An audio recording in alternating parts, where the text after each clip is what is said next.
communicate to each other whilst, scrimming and whilst playing today. We have the global bans for you. This is something we introduced in March. We now have global bans in the BSC, meaning there could be up to 10 bans in total with the 6 regular bans as well. Mortis is double banned here though, together with Sirius and Leon. Some of these bans we've also seen in the East Asian region. Mortis is something we have never seen global ban before, and here it's in the double. It's respectful, honestly.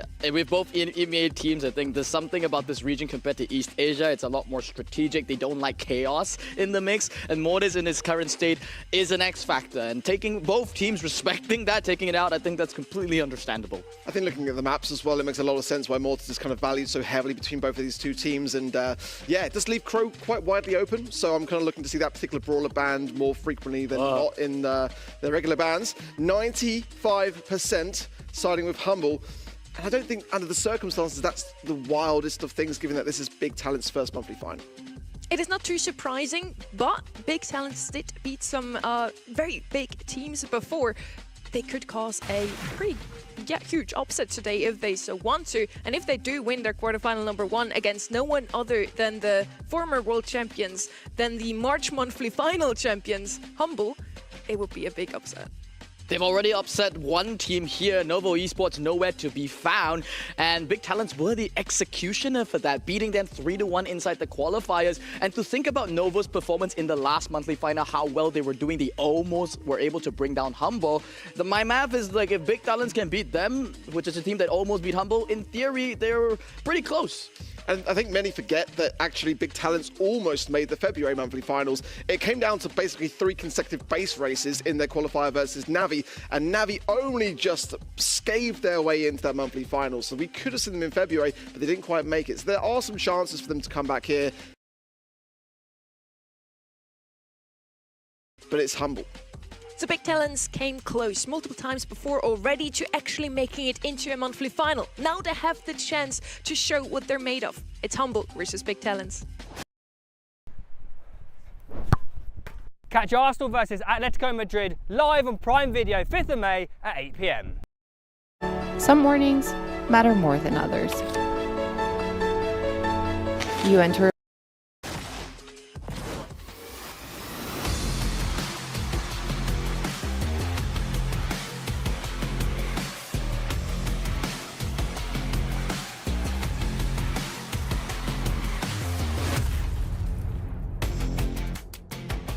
Humble is looking as strong as they have always, really. They've been playing together for 2 years already. This is their 3rd consecutive row, so they really know each other well. They know what they want to play, and they're going to go with Clancy as their first pick here. Clancy has got a recent rework. We talked about it at length yesterday already. His shots are now a little less widespread, and that has catapulted him into the top 10 in my opinion. Sandy's going to be the next pick here.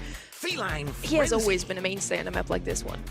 Like the X Factor and the kid coming in immediately, Big Talents realize that when you're going up against a Titan like Humble, you need to introduce as much chaos as possible. But Ark, you and I had the same oh no when we saw this Clancy. Why is that the case? It's just so good right now. I mean, Otis here, open 2. Yeah, he's like the #1 brawler in the meta for me. Beyond that is Sirius. I think Sirius is definitely still worthy of a global ban, but Clancy is just so good now, especially once you get to that maxed stack. You just are able to go on an absolute tear. Otis as well, yeah, it makes a lot of sense to combine those two. It's not a bad shout to play an Otis into the Clancy and try to just prevent him from getting those stacks early on, so I like this pairing. But we still left open as one of the most picked brawlers in scrims, at least offers a lot of value because of vision. You can also break up the map a little bit. Once those bushes are gone, neither Kit nor Sandy really have anywhere to hide.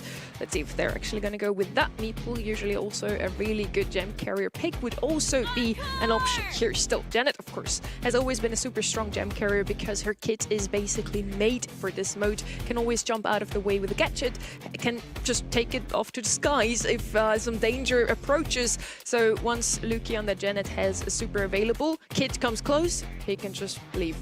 Whether it's backstage pass or drop the base in terms of gadgets, you know, where they want to go for more vision control up against the likes of this Kit and the Sandy, that's also something that Janet is really, really good at. We saw this being played in the East Asian meta already, that there's this sort of shift in the trend for gem grab. That, yeah, so a second is, whoa, that's how humble. But the second assassin can be picked up here by Big Talents here, and that's the strength of the Janet coming out. You have a gem carry that you know will be safe when these assassins come online. I'm definitely favouring what Humble have brought in. I mean, I just cannot side against it. The Kit might have some opportunity here, potentially to make a few upsets, and certainly the invisibility, the cardboard box gadgets, of which is pretty much the meta when it comes to Kit, can cause a stir. The hypercharge, of course, is really where Kit can thrive. Some younger rosters want to show up with some surprises, and I feel like on the right-hand side we have a comp that really fits with that playstyle. They want to come in and surprise us with some aggressive plays with that Mo and Kit.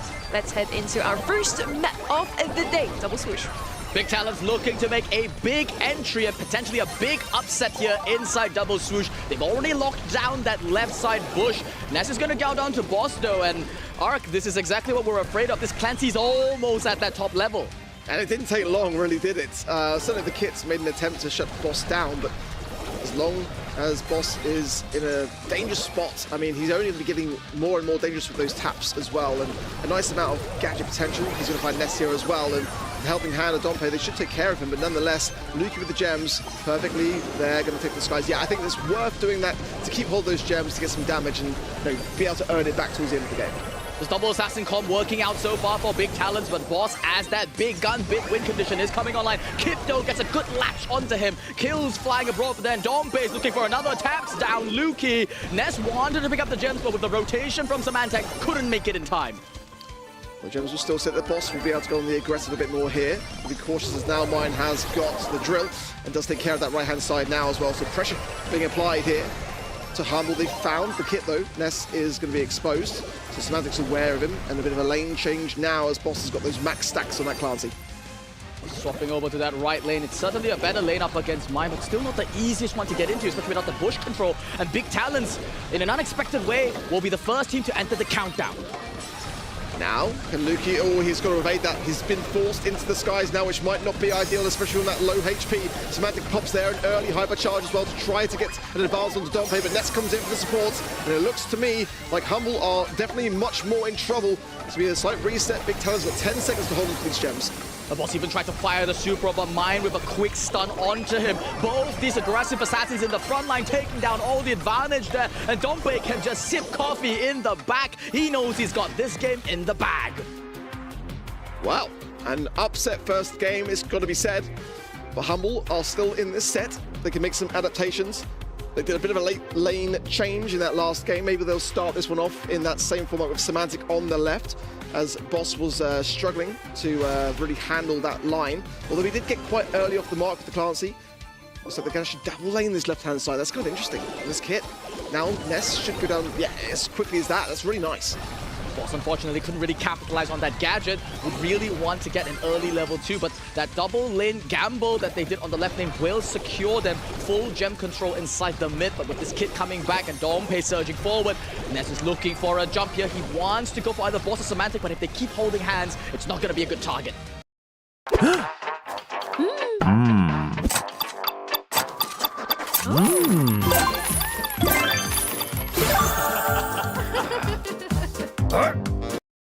Yeah, I like this from Humble. Adaptations are what make a turnaround in a set nice. That splatter there from Symantec onto Dompe, but now Ness lurking, gets some good swipes, gets Symantec, and now Boss could be for dessert here. Boss will get the final save, but nonetheless, it's those moments that can really start to slow down the advance of a team like Humble.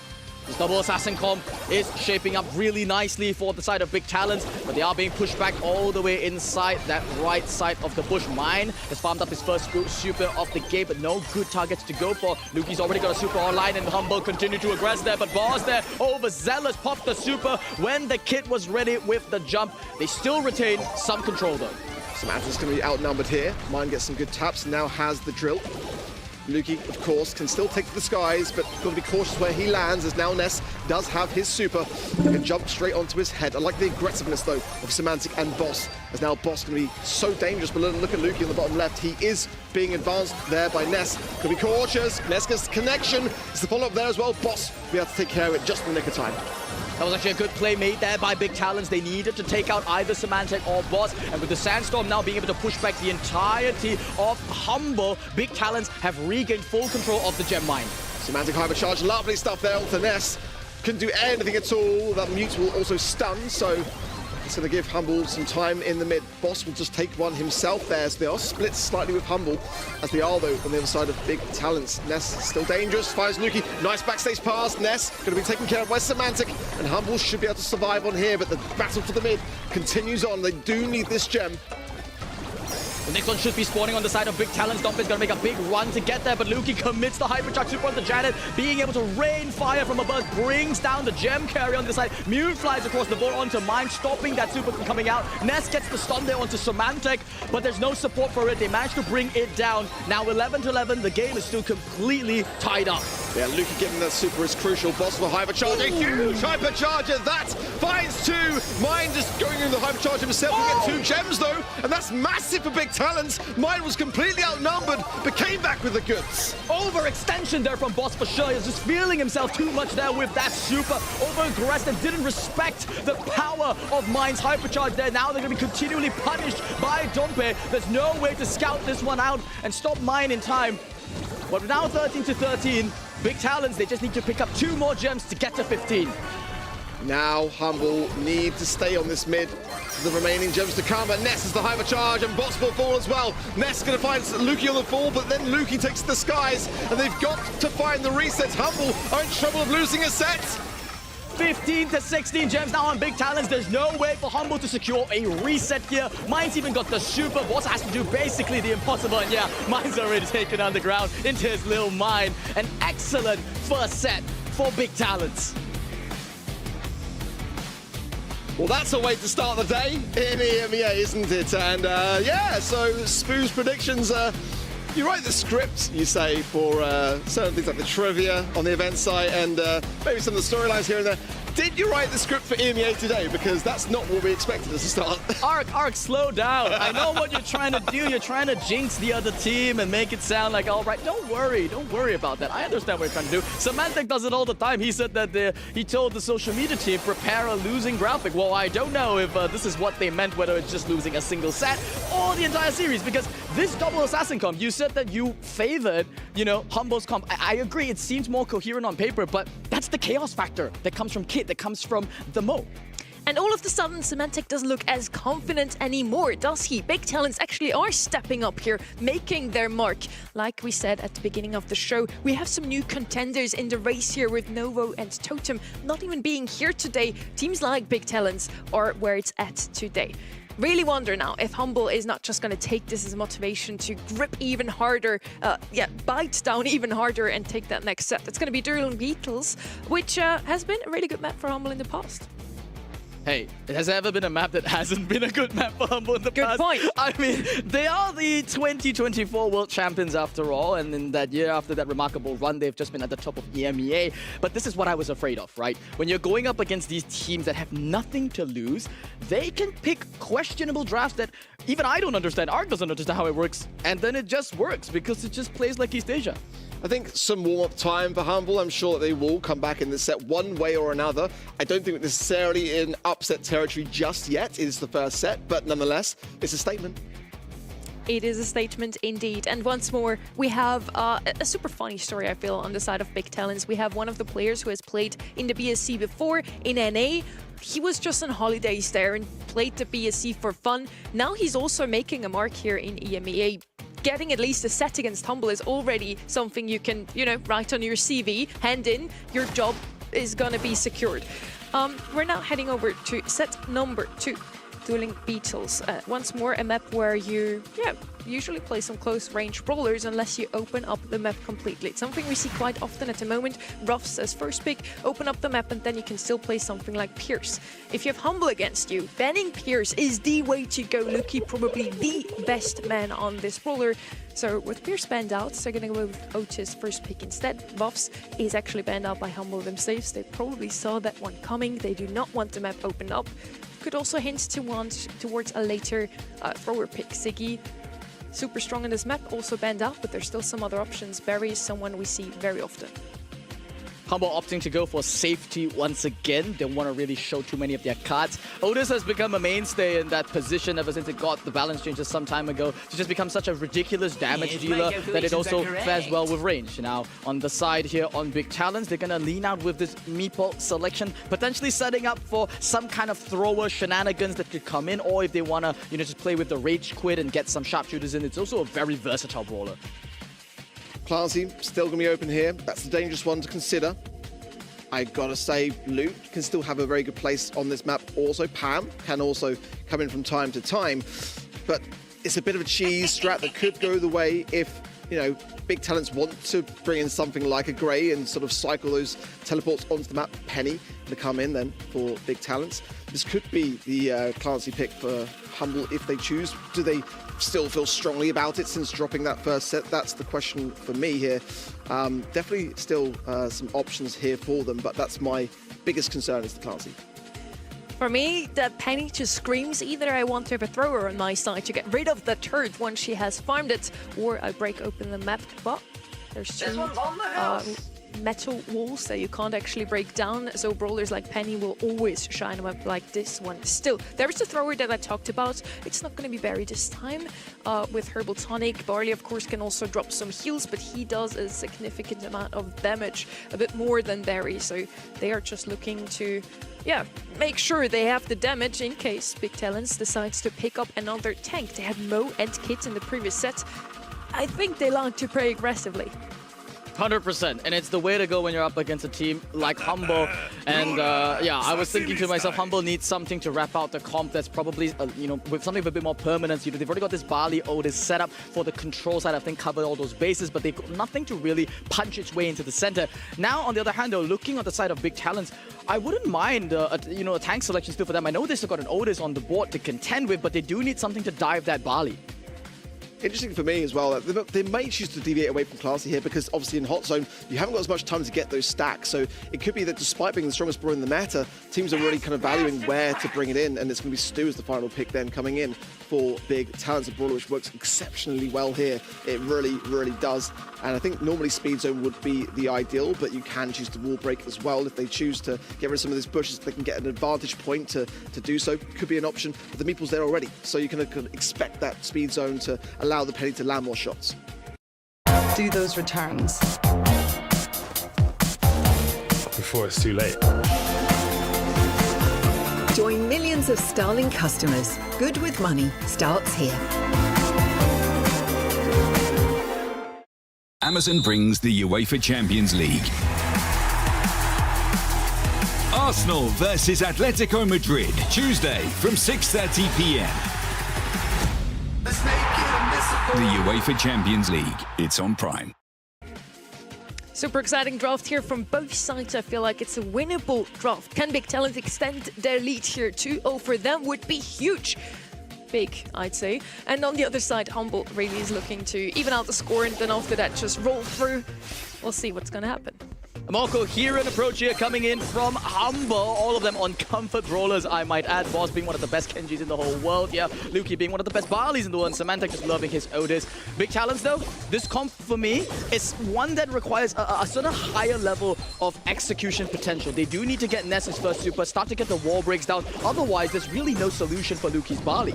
Yeah, that's good early last call then from Lukey to then allow Boss a little bit of a pathway forwards. Good stun there with the Rage Quit gadget. Ness now down to 150 HP. They've got to secure this kill on the left-hand side. Now healing up accordingly, getting behind it. It is the wall break as well. That's exactly what I was saying coming into the match. Mine now aggressing back inside the mid. It is currently being zoned out by the last call. But Humble's biggest threat here is Boss. You know, the amount of permanence this Kenji can get, but he overextends there, and that's going to bring him down with the help of Mind's pinch there. And without the Kenji, it's very difficult for Humble to stay on the point. Very difficult as well to find. Ness is just dashing around so successfully here. Boss coming back into the mid, another Rage Quit gadget, and now in a very susceptible position. Lovely salty barrel there from Dompe as well to secure it, and now Big Talents equalize this thing out. Luki gets 2-tapped there by the Hypercharge Mine, who can continue to hunt there onto Boss. Big Talents are currently running away with this nest. He's going to pick up yet another. The Stew has to be super close to a Hypercharge, and Humble, I don't believe we're seeing this. The 2024 World Champions being pushed back into their spawn. Hypercharge, last call from Luki is actually going to burn the entirety of their bush, but they know that it's pretty much getting down to the point now of being a final push. Heals coming out, but then Boss falls on the right-hand side, and Big Talents are all over this game. Now it's just Semantic, and he won't be long to follow suit. Now just 10% needed from Big Talents. Boss will try to get some damage and miss everything on the mid. It's just going disaster already wrong for Humble, and they know it. The Sabbatical squad defeating potentially the 2024 World Champions. They're going to need another game here, and there'll be 2 sets up. The draft for them, I think, is just absolutely wonderful coming together. Boss couldn't leave the spawn because if he left the base, he would feed the Stew. And if he feeds the Stew's going to dive the Barley. So then there's catch-22 where the early game is just a complete mess, and they allow Big Talents to count up such a big early game lead. Boss taking a much more affirmative role. Ness goes straight in with the wall break as well and gets a bit of a herbal tonic down for Semantic. But look at this, 2 members of Humble full, leaving just Semantic alone. And as quickly as that, the entirety of the mid is retaken. They go for a gamble play here. They tell Boss, you know, there's no way we can stop the Stew from getting super, so just get in there and get some early pressure. Didn't work out for them. Now Big Talents back inside the mid. They are being pushed back by Luki's last call, but yeah, Ness is even tearing up his own side of the map, creating space to continue to kite, to corral Humble. Semantic just trying to find a little bit of a closing of the gap for Dom. He actually gets mine there from Luki into mid as well. And this turret is going to be raining down fire continuously on this left-hand side. Semantic's got to heal up here, and they've got to contest Ness, who's just being the thorn in the side of Humble so far. They just cannot find any taps into him, and he's just got free roam with the map. Oh my word, as I'm saying, a double takedown, a Hypercharge to hand, and Big Talent's already now approaching 60%. Starting to look pretty hopeless here for Humble. We've even got Hypercharge available for both Dompe and Ness. I reckon Mines is coming soon. You see the Hypercharge Penny turret raining fire from the skies. Ness even pops his Hypercharge, goes mano el mano with Boss, and the stun coming in. It's going to be an easy one to pick up. There's 15% more for Big Talents. This is absolutely ridiculous, and Humble are nowhere to be seen. It's just Boss coming into a 1v3, and again, a salty barrel to the face, and Big Talent take another set consecutively. Now we are in dangerous territory. This is getting out of control fast, and for context coming into this match, Spin Rehearsals continuously was saying that he was going to go for Big Talents. And we even said, maybe just tone it down a notch, you know, maybe just in case. But now I'm kind of regretting telling you that. And this is me saying you've got every right, Spoo, to rob this in and embrace it. It's not over yet. Don't jinx my boy Dompe just yet. I'm trying my best. Don't really jinx him. I know you need it for your predictions. For the sake of the 95%. I gotta catch up on event.brostars.com. I'm gonna tell you that right now. I'm burning behind there, you know, with E-Stage's predictions going sour. But right now, this is a sweet treat for me indeed to watch underdogs rise up. I mean, I feel for Humble, but come on, you already qualified for the Brawl Cup. Let some of these youngins rise to the top. I mean, look at that. Look at that. 0 for Semantic, 0 for Boss, 4 for Luki.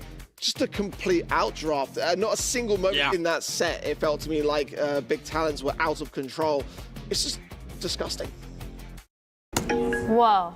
What's that? I just built a budgeting app in Base 44. Guys, Nina just built an app. Impossible. Nina can't code. Interesting. Can it generate reports? It can now. Nice. So you're saying we can all build apps now? Yeah. I'm on lunch. I gotta make a call. I'll be right back. Just built an... What is happening to Humble right now? They're absolutely falling apart. It seems this is not the Humble we usually see. We saw last month when they won it all, even took it against Foot Esports that we thought were unbeatable this year. At least they came in like that in February. Yeah, I don't know what's going on. Both of them have really good scrim rates. I just checked once more. Big Talents are looking strong. We have just not really seen much of them in the monthly final before, and today they're showing up big time. These new teams are so hungry for an opportunity, and now they have it, and they are taking it. It's 2-0 for Big Talents. Golden Gulch could be the last map of this series. I kind of thought that would happen, but I thought it would be 2-0 for Humble at this point. And I know I'm not the only one. The votes clearly stated 95% for Humble. I told y'all. Big Talents, y'all voted Humble. Y'all told production to put Humble. I'm telling you, it could... Nah, I can't jinx my boys. I can't jinx my boys. Continue what you were saying. It's still 2-0. And, you know, looking at these bans, I think Humble may need to get a therapist. They have a bit of PTSD. The Meeple's been banned out. The Kid's been banned out. They have had enough with these cheesy, difficult to deal with brawlers. They really just want to have a clean game of Brawl Stars because mechanically, let's be real here for a moment, right? These are the 2024 World Champions. They've got some of the best mechanics in the whole world, but they're getting completely clapped in the draft arc. Yeah, it's really a struggle so far for Humble here. Let's see what they could be bringing in. Potentially Ollie could be a final pick or like a heal kind of comp to combine with this Ziggy. Ziggy going to be really tough to handle, especially with that kit ban on the side there of Humble. But a brawler which I still really rate is going to be the Ollie first. They might combine then the healing afterwards. I feel like they value Ollie enough to be able to take it away from Humble in that regard. So a brawler which they would bring in themselves as well quite often. Sometimes Humble will bring in Rico here. A brawler which with the kit ban might be brewing, but let's see how they feel. Big Talents is doing a very wise choice here in their bans already, banning out the brawlers that Humble is usually known for. D'Angelo and the Pierce are two of the brawlers they pick up the most, especially on Knockout. And now Humble with the next pick, they can either break open the map, band out their Brock though. How do they do it? Or they go with the thrower themselves. That was what I was about to say here. Tick would be an option here. I think Ziggy is a bit stronger than the Tick currently, but Tick is just the only other option here really on Knockouts, and Tick itself also has the head available whenever Ollie actually comes in. He can try and use it to defend himself. Last pick now for Humble. Is it going to be something aggressive? Do we finally see Humble popping out a Mortis? I think they're a bit timid right now with the way that they're drafting and pairing up, you know, Mortis with Tick. Bear in mind that Mortis is, you know, globally banned as well. So can't really be selected there. But Humble are gonna, opt for safety here. They've paired up this Rico Tick. We saw this in Bell's Rock yesterday. It is truly one of the most hazardous kind of things that you have to play against. It's really so hard. It requires a very high level of mechanical skill to dodge out all those attacks. But that does leave them a bit vulnerable to, you know, all kinds of anti-control from Big Talents in this last pick. It was the Rico then for Humble. Piper. I love it. I love it. I mean, I'm always saying that in this meta, I'm grumpy that we haven't got Piper have her moments. We saw it a little bit in North America with Team Electros, which I absolutely loved. Maybe we'll see it again here today. I hope it pops off. It's a risky one, no less. I would have put money down, actually, that last pick would probably be a Byron, you know, support that Ollie a tad bit. Piper, though, coming in here, probably a comfort pick for the side. We also now see for Nez specifically, they switched to Brawler. And Piper, of course, doesn't have a too bad matchup into a Rico. She can open up the map, which really helps that team to pop off a bit more, especially into Rico. Ziggy is going to struggle. We're going to see what goes down now. This could be the potentially last set here if Big Talents takes it 3-0 versus Humble. Interesting gadget selection there from Dompe. They're using the teleport to come out of the base so early, get an early scout onto Humble. And Semantic already so low. The information provided by Dompe allowed Mine to safely aggress forward. And Big Talents, they got a bit of an advantage there, but now just leaning to the left side of the map. Yeah, Ness is going to be looking for a quick double tap onto Lukey. Boss so low here as well, and Lukey's got a body block. Semantic in the early outset of the start of this game, just overextending, not valuing enough where Mine could be, and therefore almost went down immediately. It's Big Talents looking really, really comfortable. They are not deterred by the idea of facing off against the 2024 World Champs. Not at all, and Ness is going to be starting to tear up certain parts of the map. He aims for this lower wall on the side of Humble's base. A bit interesting there. We see Big Talents making a little rotation here, just trying to egg through most of this early late game. Now jumping onto Boss. He's been caught out all alone. Has to rock into the smoke. The hit does connect onto Ness, but here Dompe has managed to farm up a full super here. Big Talents kick things off by taking the first round. What are we seeing? What are we watching? Humble are just floundering all over the place right now. Oh and just my God. from their former selves. Ziggy Super coming in, going to force the hand. Boss might just have to eat this on that bottom left-hand side. Hyper charge, Tick head goes through, not going to land really anything at all, just buying some time as Mine coming into Boss, gets the hypnosis once again, bringing him out straight into the hands of Ness, and a snipe that lands perfectly. Much needed there from Big Talents. They did lose the Ziggy in the back, pinched out by Semantic and Lukey. So that does even it up to a 2 versus 2. We're in the late game. In all theory now, a Tick and an RT should be able to clean up Big Talents. But they are looking to try and push them out here in this early to late game stage. The hit is connected early there from Lukey, but Semantic shows why he's a champ. Now Humble need this really to be locked down. If Mine gets a double here, it will just be surely the final nail in the coffin, and Humble will have nothing to say for themselves coming back in. So whittling things down, taking their time is the way, and Mine now forced into the gas, but he's got a hypercharge coming back in on this round, and I think that could be the way to start things off if he goes in on the aggressive. Once again, Dompe just teleporting out of the base, trying to get early scouts there on Humble's position. He's most likely calling it out to Mine. Hypercharge is committed by Ness. They see the target's going to be Symantec. He pops his own Hypercharge, tries to defend himself. Boss can't get the clip in time. 3 versus 2. A head connects there onto Dompe, and the entirety of BGT trying to retreat back into the base. Mine is going on the hunt though. Boss left by himself there. If he had a Hypnosis play there, that could have been it.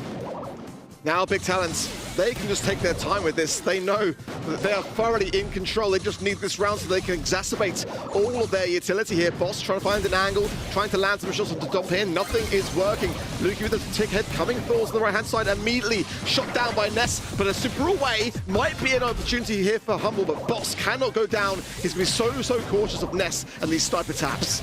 Big Talents have had multiple opportunities here to close out Humble, but they're playing it slow and steady. They know how they have the numbers here. They're just waiting for the gas. Now it is coming in here. That's Humble that has nowhere to go. Boss tries to stay alive. Luki throws the head out, waves the white flag.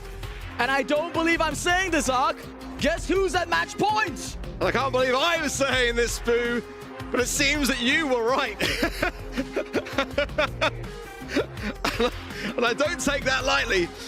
I'm looking forward to hearing what Trav's got to say when he comes back, by the way. This is actually unbelievable. Speaking of the devil, walked in the studio. I mean, I could have understood it. I could have understood it if it went to a 50 final set and it was neck and neck.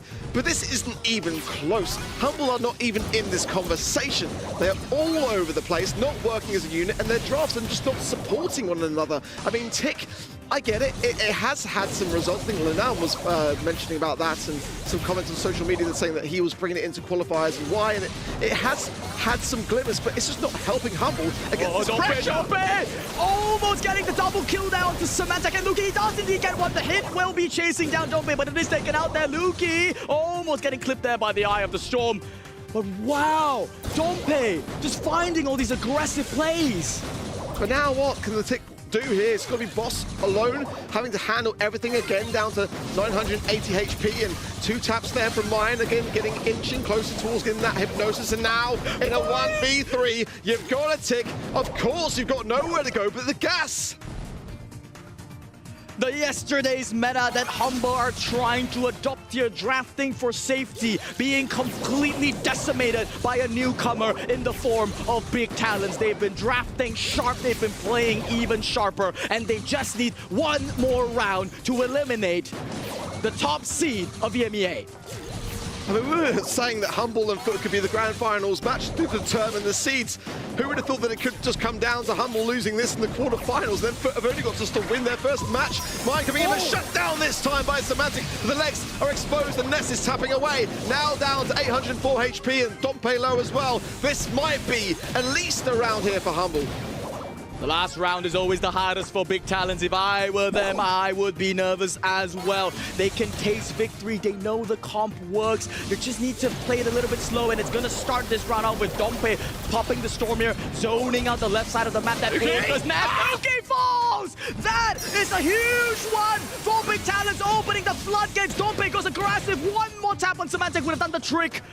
But now a numbers advantage, and Big Talents, they know they have this one. Symantec has to stay alive. He's the only person that really here can defend against this Ness. Dompe just trying to get a flank around this right-hand side, and now Boss going to tap him, punish him for it. Mine marked up. Symantec down to 5 HP. This could be the final stand for Humble.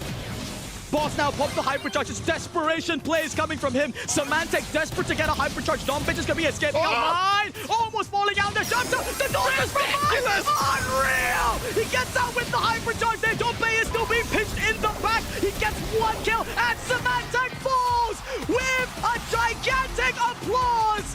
Big Talents make a massive statement and take down the 2024 World Champions. Mine there can barely believe it himself. Symantec with his head in the hands as the #1 seed of EMEA. are out in the quarterfinals. I can barely believe it myself. And a number 1 seed now for Foot Esports only requires a win versus Foot Academy. I mean, what is life? We're not even at Brawl Cup yet, and we're seeing things like this happen in this region. It's just unreal. 95% on event.brawlstars.com, and only Spoo here on the desk believed it was possible. I have no words. I have no words. Unfortunate for that 95%. 5% of you out there voted the big talents will actually going to take this one. And they right now get one step closer to the icon you can get this weekend. Unbelievable. My honest reaction, you're joking, right?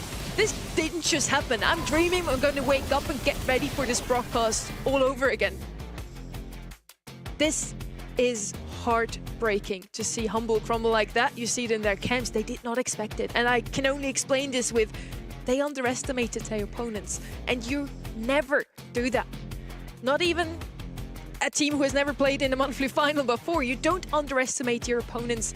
They got outdrafted 3 times, I feel, in Dueling Beatles. I think it was pretty even. Winnable draft for them. Пассажиры очень спрашивают, почему мы все еще не взлетаем. Скажи им, что я играю в Tiles Survive. В ту самую супер расслабляющую игру? Да, плюс она скачивается бесплатно. Тогда я тоже хочу поиграть. Tiles Survive — это невероятно расслабляющая мобильная игра. Игра легкая, но при этом затягивает уже с первых минут. Здесь ты сможешь строить все, что захочешь, управлять своей территорией и исследовать огромную карту открытого мира. Тут нет никакой навязчивой рекламы и бесконечного гринда. Есть только ты и захватывающий геймплей. Здесь правит не тот, кто сильнее, а тот, кто умнее. И самое главное, игра действительно свободная. Нет никаких принудительных заданий, никакой гонки с донатами. Просто заходишь в игру и получаешь кайф. Скачай Tiles Survive прямо сейчас и начни получать удовольствие.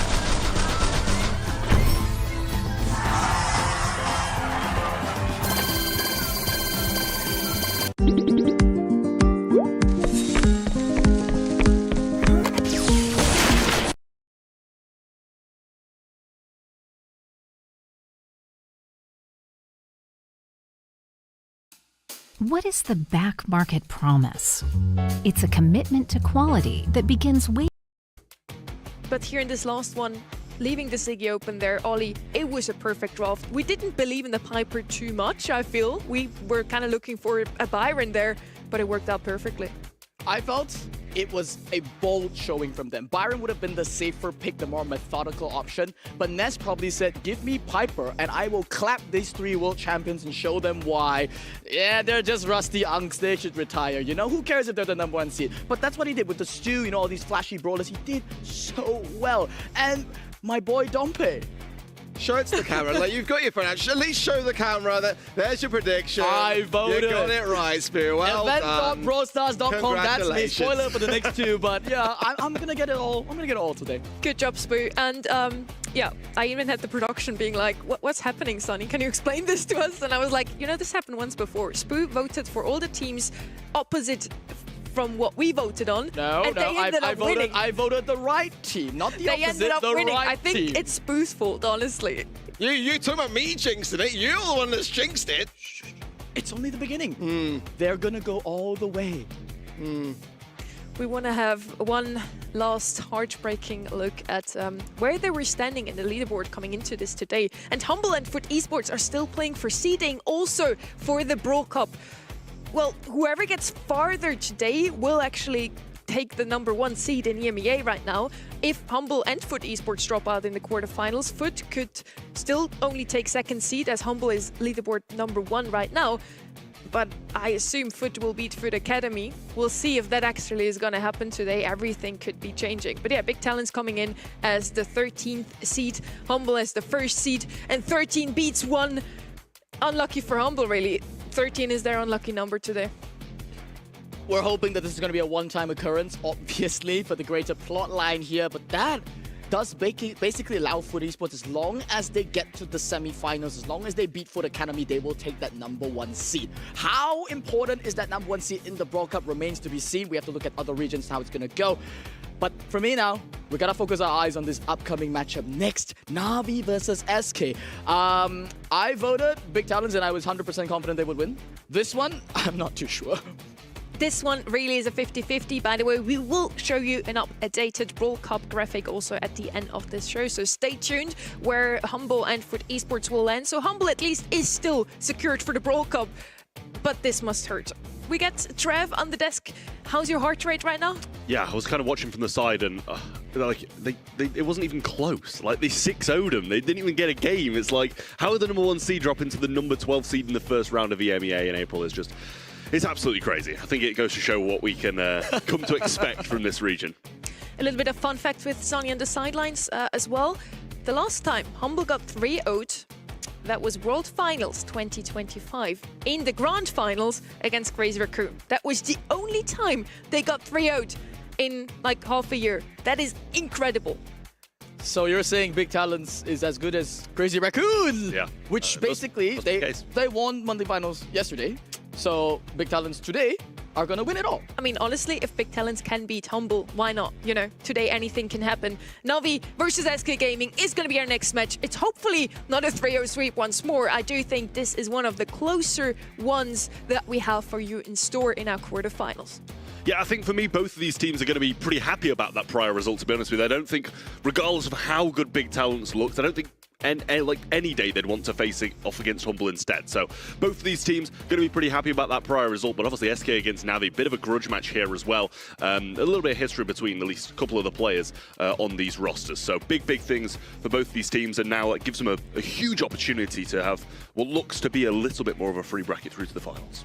Both teams desperately need this win, not sitting in the best of spots right now in the leaderboard. Navi had a clean run through the qualifiers already, 3-0, 3-0, 3-1, and there they were in the monthly finals. On the other side, we had SK Gaming struggling in their very last match in the upper bracket. It was against Humble, and my whole storyline would have been, you know, they came so close to even beating Humble, so dropping to the lower bracket really is no shame there.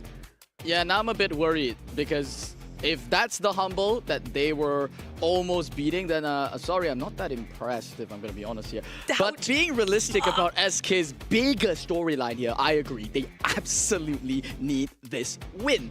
They are currently 7th in position, the fall from grace. They are suffering in points. They almost didn't do it. They didn't even qualify in one of these monthly finals this year. And you, with a short season like this, you can't afford to let that happen. Yeah, absolutely. I mean, the same can be said for Navi as well. Like, for players of this standard, they've been out in the quarterfinals, you know, too many times.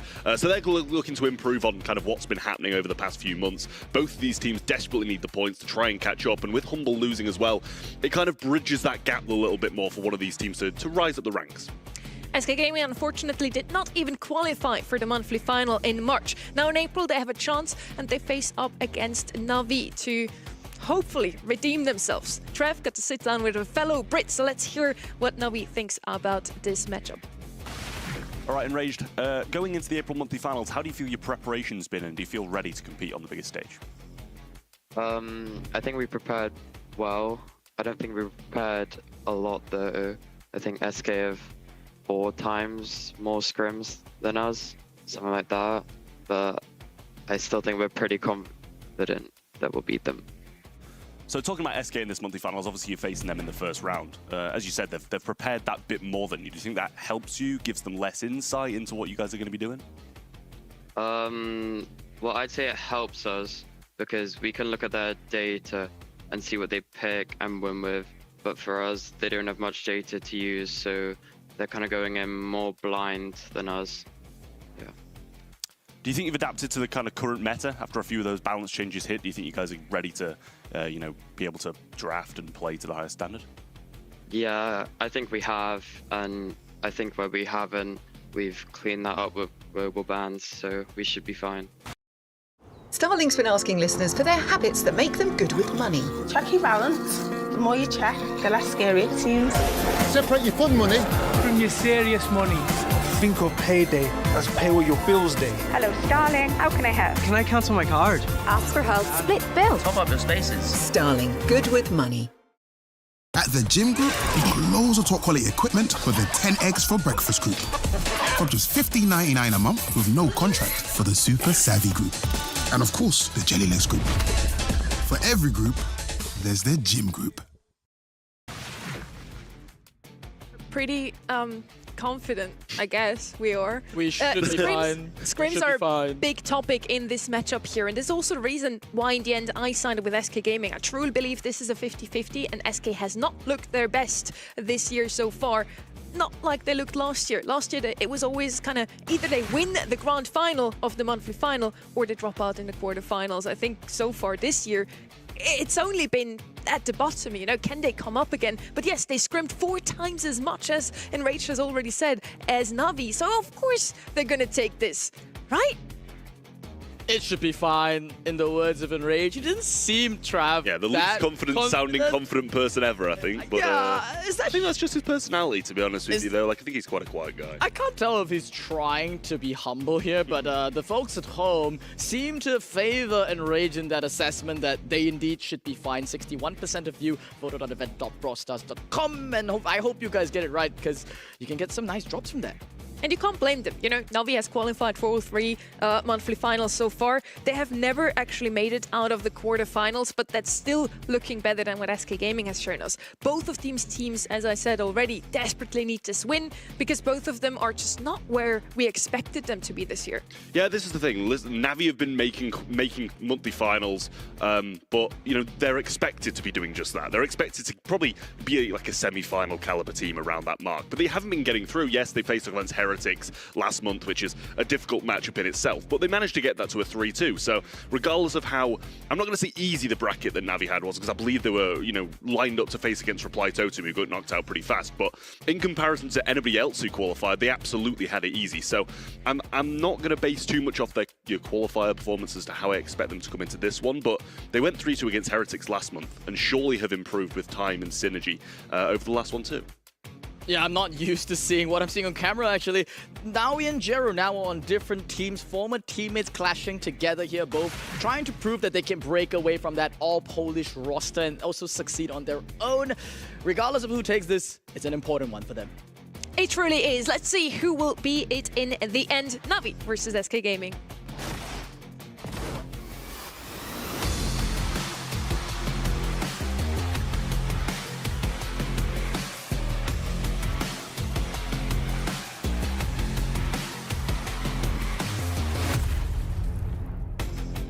And we are heading into Safe Zone as our first map of this series. Bans are in already. Kaze, Chuck, and Colt on the right-hand side. Chuck is double banned actually from Na'Vi too, alongside Melody and Amber. They're going to start us out here with Penny, which is a surprise to many, I assume. It's not a brawler we see too often.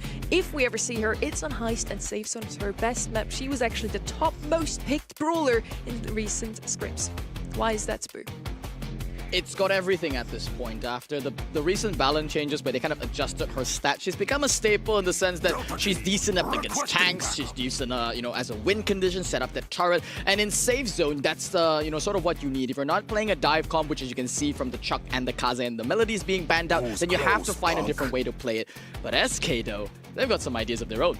Yeah, Pierce going to come in then as that second, along with the roughs that they went with first. Pierce going to be pretty much one of the best sharpshooters in the map at the moment, or just in general in the game. But through that mid, he's definitely going to be a bit of a threat. You know, when they're all piling up through that little choke point, you can kind of throw some supers, get a lot of that ammo back, and Real do a good job. Obviously, going to be outranging Penny as well. But I do like the Penny first pick. I think it's just one of the most well-rounded brawls on this map at the moment. And that if you can establish that turret and have it in a bit of a more safe space, then it's going to be just be wreaking havoc. I'm actually almost surprised she's left open. At the same time, I think SK really wanted to have that Pierce pick running their combo off. Also, with that Ruffs on the other side to open up the map makes a lot of sense with that sharpshooter they want to have in mid. So they had to bend the Kaze, right? Colt just the best damage dealer at the moment. He's always been really good at just dealing damage, which is what this most is all about.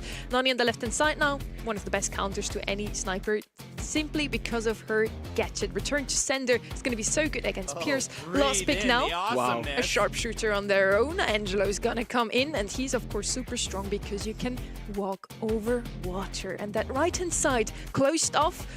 If people are OGs, remember back in the day, you actually were able to open up the map completely. Now we have that metal wall on the right-hand side, so you can only really play an Angelo, maybe an Ellie, a Carl on the right-hand side, you know, with a gadget going over water. So yeah, really good comp on the left-hand side, and there's the Carl I just mentioned. They want to play that right-hand side lane themselves too.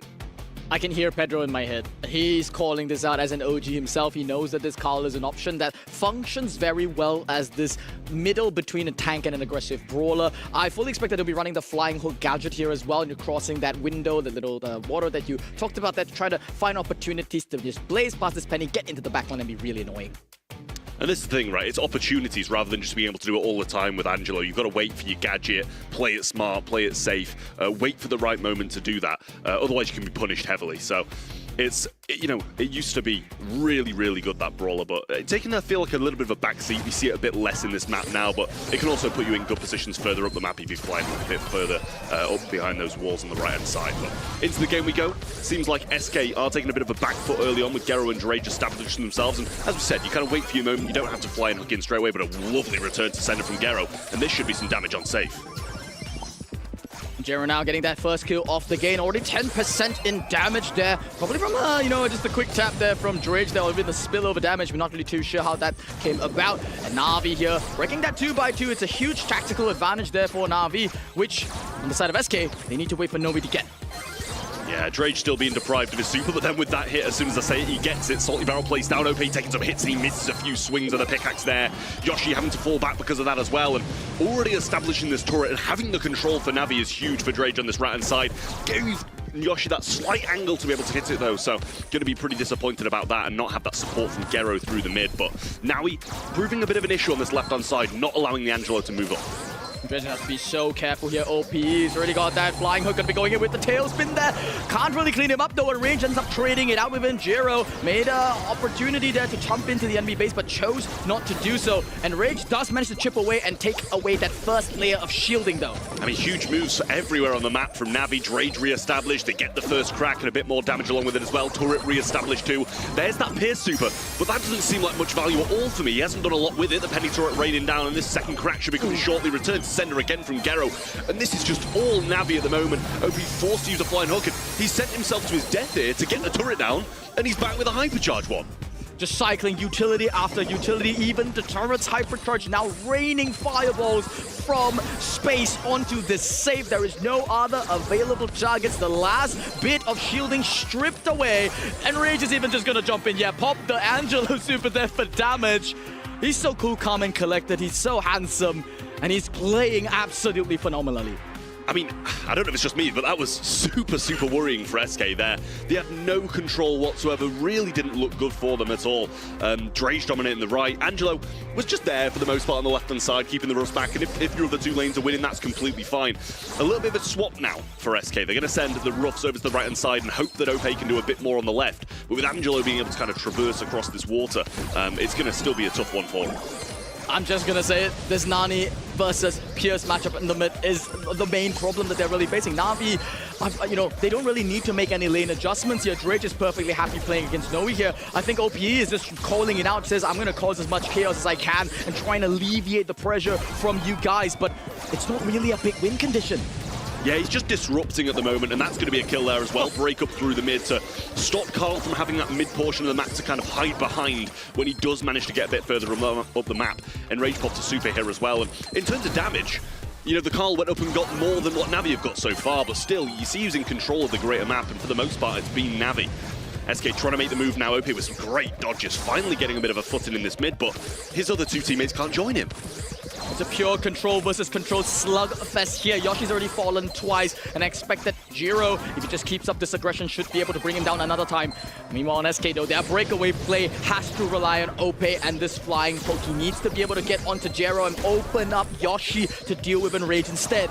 But can they find that exact sequence of plays? I mean, they're depriving Drage a lot better on the right-hand side. 100% Nice. This swap's worked for them, and there's the kill from Yoshi as well. Has the super available too, and a gadget from the Rocks is going to force Drage into a bit of a compromised position. And Rage just going to go up, and I think that's a smart decision for him, knowing that knowing that Gero should be able to defend this one on his own, but he does go back and clean that up. The first crack was taken though, and it's a bit of work to be done for Navi now. Peep going to be connecting there onto Yoshi. just doing about half of his life damage, and Noe finally got that first supply drop of the game, opening up that 2x2. It's very crucial. It allows Yoshi to just get so many more sidelines here, and Na'Vi have had enough. They're calling it out. They're sending a Rage over to deal with Noe instead.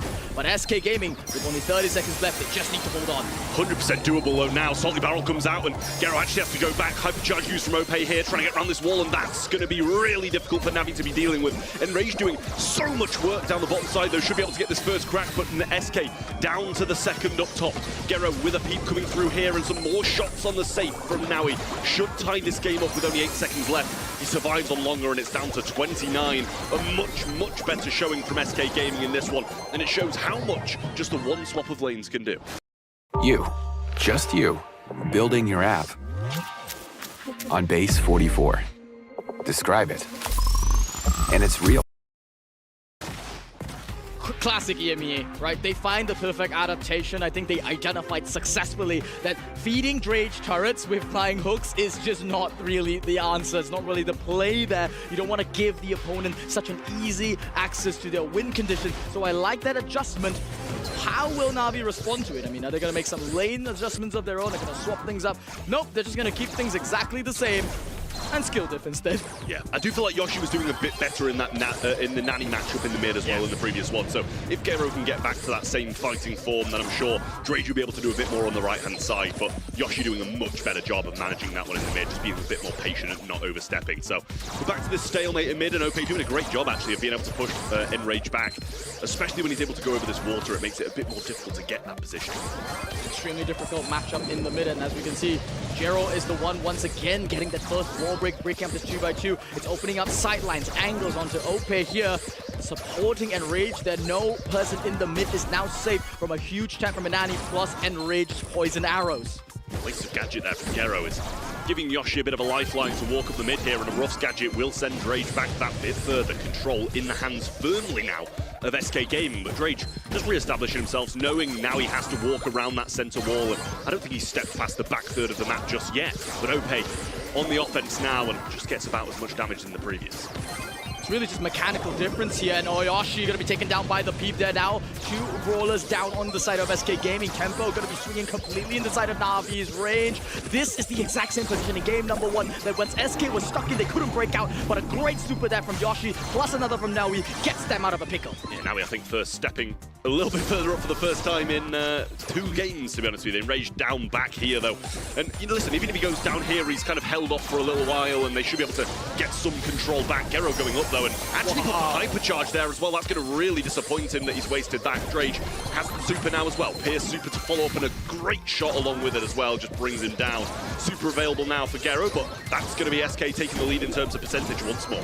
I understood the play there. He wanted to play off the star power there to stay alive as long as possible. Instead, this next peep is going to be breaking up the right lane there. Na'Vi just desperately trying to get back out of the base. But successfully does so. Drage probably really close to a target here. He really will want to get that down. Gets the nice kill onto Noe there. But OP is directly on top of him and just barreling straight to the top right-hand corner of the map where there's no way to stop him. We're into a pure base race now. OP is going to be going down 4%. Just left there for Na'Vi to take this. This should 100% be a Na'Vi game now. There's the damage lead, and SK, so much to be desired from them at the moment. Gets down to 50, and there it is. And you mentioned it during the game. As soon as they get that positioning that they had in game 1, it's over. And that was just so narrow though. If Gero didn't find that little connection onto OP, that game would have been very different at the end. Well, I know who didn't fail geometry. That's Gero. I mean, sine cosine equals an dead OPE. I would not have found that play. That is super duper hard to aim. And for those of you Nani enjoyers out there, that's an Angel Boy worthy play. And OP is not pleased whatsoever. Looking over probably to Noe there, saying what really went wrong there. Is it the draft? We know that OP is an extremely vocal player, and he eats off that energy. And I think we need to see more of that if SK want to even have a shot in this monthly final. Absolutely. I mean, you can see the adjustments that these guys make, though. It's a night and day difference from game 1 to game 2. And then it kind of was, I think, a little bit of an overstretch at a certain point of the game for SK in that third one. And it gave a bit of control to Navi, it gave them the lead, and then SK are constantly fighting into them rather than being able to keep control and play it patient. They need to make those over-aggressive, overstretched plays, and that punishes them even further. In terms of kills, yeah, you know, you said it. Nani, it's a sniper. You're going to be winning the majority of matchups with that. Drage, I think the majority of those kills probably came from game 1. Other than that, he was just sat there. And the same for Naui. So, you know, you can't take too much of a hit on Naui here. Yeah, he got 1 kill. Yes, he got 74 DPS. But as I said, I think he stepped up to the second third of the map once. His entire job for all 3 games was just sitting back and trying to control Drage. And for the most part, he did that. And that wasn't even the position that he wanted to be played on when they drafted this Ruffs. You saw in game number 1, they sent him up to that left lane. His job is to be a little bit more aggressive, lane up against Enrage there. But I thought it was an interesting choice there that he decided, you know, he didn't want to take the sandbags because he was worried about Drake, but it might have been useful if he wanted to play aggressively into Enraged and, you know, maybe get an early supply drop, open things up for OPE, and then play for that, you know, breakaway play in the backline. I thought that was what SK wanted to do, but they just abandoned that strategy completely, and they just made this 180 change that worked in game 2, and then in game 3, it just took a little bit of ill-disciplined play and everything fell apart for them. It seemed like they didn't really make the decision of whether or not they wanted to just send OP up again and again and again, or play for the control. They were kind of doing a little bit of both, and that amounts to just doing neither at the same time. You know, you're getting little bits of damage here and there, but it's nowhere near enough to really be able to win games. So, tough one there for SK Gaming. I think Navi deserving of that set win after the performance they put in, especially in game 1. So, they're going to be looking to continue that, and as I said, the bracket for them is looking a bit easier looking forwards now. So both of these. Listen, I'm not even hearing you out, Spoo. I'm not even hearing you out. You're going to sit there in silence whilst I say that, because it's true. Nah, don't pay all the way, but we'll get there when we get there. Let's not get ahead of ourselves. It's still only first set, and it might be actually over because they just gave Enraged one of his favorite brawlers in the form of this kid. Look at the bans though, double RT bans out from both sides. You know, I believe this is one of the most contested brawlers in Goldam Gouch. Not surprised that EMEA is respecting it. So, Only Sky brings all this together for £24 a month. Some mornings matter more than others. You enter. But SK Gaming, they see this kid as that first pick. It's very, very, you know, rare that the team is so bold enough to just reveal it so early without any matchups. This could be a good one for SK. Yeah, I mean, listen, I've spoke to Drage a few times as well, and his confidence in his capabilities are so high as well. So he's going to be pretty happy with getting that brawler so early on. But as you say, it seems like revealing your strategy before you've even got started. You're going to see the Rosa on the other side. And yeah, you know, you're going to be able to build a large amount of grass, slow people down if you take that one as well, and just play the lanes. A good late game brawler as well to have Nanny to go along with it as well. We've seen how good that brawler is in itself. So, listen, I'm not much of a Rosa fan here. It definitely can work, but it's just such a rogue one in my opinion. And it's in the 2-3 turn as well. I mean, SK Gaming, we've been hyping them up in terms of numbers, right? Like, what, 400 scrims this month? You know, that's a lot of legwork to put in. And it's a necessary thing that you have to do to catch up in the region. But let's be real, they're playing up against pure raw talent, right? Navi, they made an aggressive roster change, bringing in Enraged into the fray, and this is one of the most, you know, biggest talents that came into the fray. Last year, I think talent for me, it was the Rookie of the Year, and now he's just going to show why, you know, he was so widely contested. Now, in the draft as well, I'm very sure that he brings a certain type of mind to the team that needed to bring the stability. Wow, Gene Shelley going to be wrapping things up for the side of Navi. That's the boldness that I think Enraged brings to this Navi roster. Yeah, I mean, the thing for me is that is one of the best pairings you can get into these kind of brawlers. The Gene Shelley is just incredible. And the same thing is, if you can stun them with the kit prior as well, you're going to be really setting them up. But, you know, I don't think there's many pairings better than just being able to pull into a kit and a Shelley, especially when you're playing against the Rosa. So I think you said it about kit early on. You're showing your hand really early into the draft by going that. And I think SK did the exact same with Rosa, and now they're going to be punished for it. SK now pick up this Charlie as their final selection there. I think they just want some answers to the kid that's really, really easy. You know, if you get a jump on board, at the very least, you can take down this kid, put him into a cocoon. And not to mention that Gadget is really, really pesky to deal with in the late game as a genie who eats up so many of those shots. But the feeling that I get, just from my heart, is that SK are doing what Humble did. They're playing it very safe, they're playing very methodical, but Navi are playing very freely, you know, they're expressing their ideas, they're playing aggressively, synergistically, trusting in each other, power of friendship kind of vibe here. And this is the thing, I'm sure that's exactly what they've been working on over the past month. You know, they may have had quite a few less scrims than SK, but, you know, last month Enrage had just joined, they hadn't really had that synergy, and they went 3-2 against Heretics, so that's why I kind of had my hopes up, and why I went for the Navi prediction over SK, but we'll see how this one plays out. Still scanning the right-hand side. Yoshi scared to a heavy amount here, just consistently doing that, but now all revealed themselves in the mid. And let's not forget here as well, if they get pushed out of this bush, then they're going to be having a nightmare situation. That's their whole game plan. Oh, they're looking for Novi. Navi don't know that he's just underneath him. If Enraged had scouted him out, could have just dived him there and could have been a kill. On the side of SK, they're continuing to build this ginormous bush on their side as a little tactical advantage is going to the safe haven just to survive up until that late game. But I don't know if it's going to really help once the gas closes in. I mean, yeah, they've got a Shelly against them, so I don't know how well playing in this bush is going to go for them. Yes, Nani's going to be able to hit hard, and yes, Rose is the brawler who's going to be building the bush and doing well in it, but into a Shelly, you've got to question if that's even the case. Now there's kit shots coming over the top, and now congrats on sitting in the bush all game, because now they're getting beaten down. Dash comes forward, and yeah. What? Yeah, and all the bush goes as well, and if anything, they've broken some of their own bush. So, let me get this straight. Yeah. SK Gaming's plan is we're playing Farmville. Actually. So if you think about it, OP is actually just a sprinkler of water. Yoshi is, you know, the fertilizer with the spiders, and Novi's obviously the gardener. That's their plan. They're not playing Brawl Stars, and that's why they're losing, because look at the side of Na'Vi.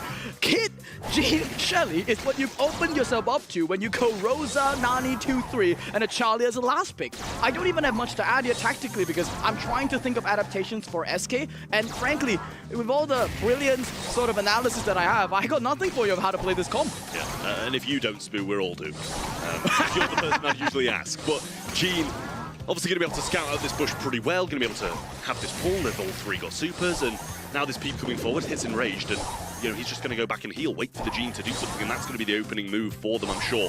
Spiderlings, yes, can tank it, so got to be a bit cautious of that being that late game play from the SK side, but this is like 3 supers against none is worrying here, and the jump onto the back. This is going to be devastating again, I'm sure. There's so many ways to win. It's good Charlie super there. It's going to be putting it in, but they don't even need it. 2 versus 3, now 2 versus 1, and it's just, they just tap the screen 10 times. You know, press it on the yellow button, auto aim to death in that end game there, and I think it honestly already went perfectly there for SK. I was about to say the same thing. Exactly. Like, nothing went wrong, and yet everything went wrong. Like, they did everything they could, and it still didn't work. I mean, do those returns before it's too late. Join millions of Starling customers. Good with money starts here.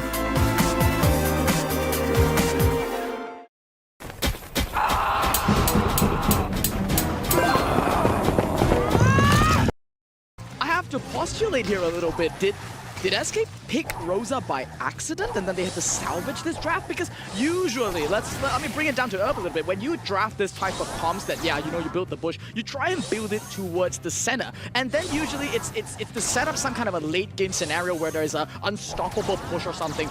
But Nani, to me, doesn't spell an unstoppable push. Neither does Charlie. Both of those brawlers are just really, really passive. And that's just giving Na'Vi the set on a silver platter. Yeah, this is the thing. You know, build your grass into the middle where you're supposed to. And then they're using it, yeah. They built it for Na'Vi. I mean, it's a highway to death. Have, you know, vision gear, I'm sure, as well, and he's going to be scouting out so easily.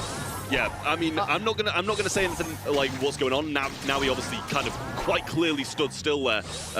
So we're unsure as to what's happened, but Navi are dominating them regardless.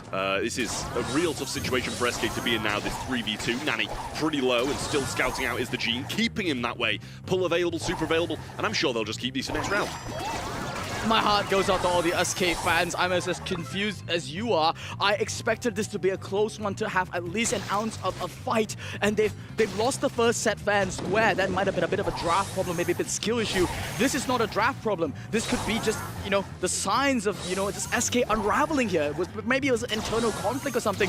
No, he's not even moving anymore. I mean, he's no longer building the bush. He's lost. He doesn't know what to do. I mean, the thing is, from the player cams, all 3 were in the same place. Great pull, and I mean, it brings Rage back to somewhat safety, I was going to say there as well. But it is still the Shelly up against these 2 brawlers here. But I think the 2v2 is, if anything, is a bit better for SK than the 3v3.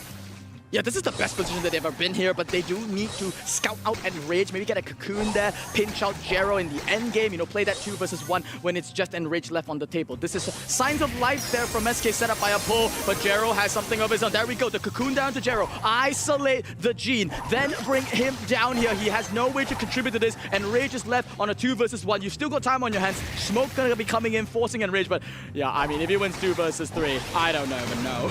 I was going to say it's winnable. I don't know if he's going to win it, but you know, I think he kind of got a bit stuck between shooting both of them rather than focusing one at that point. But yeah, I mean, that was the best situation SK Gaming had. A little bit of an overcommit there, I think, from Drage especially, jumping in, going for the pull. I think he was kind of expecting his teammates maybe not to kill him until he got a bit further back, would have been the game plan, but I think that's a communication error along the way. But 100% over-aggression, overconfidence, and unneeded from Navi at that point, because they were doing so well. Yeah, I mean, if your opponent doesn't know what they're doing, neither do you, right? Like, if they don't have a plan and you're trying to figure out their plan, you don't have a plan yourself. That's, I think, what basically happened to Drake, because the art of confusion was for them. We're back to this, basically, gardening simulator on the side of SK while they passively wait for this end game. I think they are convinced, though. Right now, they've got a hypercharge on the side of Navi. I'm assuming once he charges up that super, you know, Rosa could technically just take free hits to gradually charge up her own super, and then maybe that's the sort of play that they could go after. You know, you pop a shield in the end game, maybe you out-survive like 4 Shelly supers back to back, get slow going, maybe it's winnable. Yeah, well, Hypercharge coming out now, one first off coming in there, great pull coming through, and he gets that kill on the back of Enrage now, moving forward, and now he yet again. Listen, I'm not going to ignore it, it's right there, he was stood still, Hypercharge coming in, but that's not winnable. They get the game done, and I'm questioning what's going on. SK are all in the same place, so I'm not sure we can say that's a Wi-Fi issue, because they are all there together. Yeah, no, he's looking off camera as well. I mean, he's not really too pleased if he's having an OP. Yeah, that's a resigned fate position. I mean, I don't think they ever expected to be down in 2 sets like this, given all the effort that they put in this month. We've been saying it time and time again, both these teams desperately need points, but it is SK that have been suffering this year. They really, really need to start getting points on the board. Maybe stick with the tried and tested here. How often do you think did SK Gaming scrim with a Rosa in this match? I'm going to say probably like none, if not like 2. That is exactly true. So not tried and tested whatsoever. It was their tried answer for the kids, but then obviously against the Shelly, no chance. I like that SK Gaming is showing us some new things because they have to try out something. Otherwise, how will they ever start winning?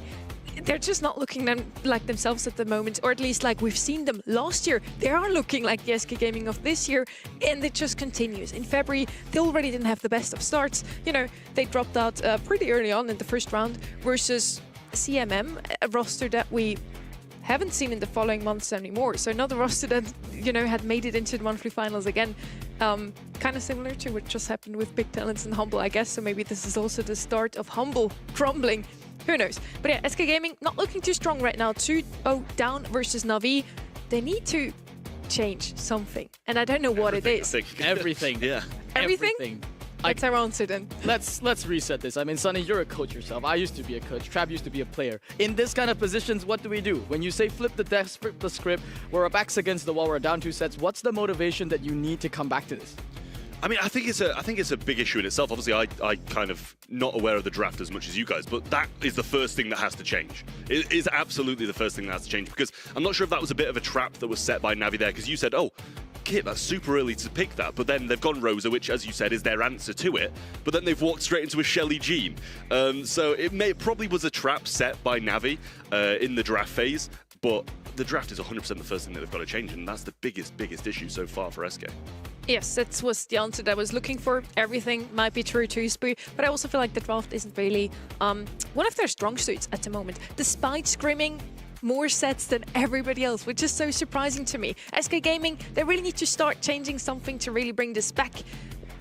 Because, yeah, as we see here, in February already, they didn't start out great. 5th to 8th was their final finish. They dropped out in the quarterfinals. In March, they unfortunately did not qualify.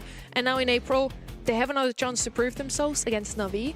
A roster that they can beat, I'd say. Looking at the 3 players from SK Gaming, they have 3 individually super strong players, but it just doesn't seem to click. Whoa. What's that? I just built a budgeting app in Base 44. Guys, I'm referencing back to the fact that they lost Joker in this transaction. Joker went over to Reply Totem. They brought in Navi, who is a world champion caliber player.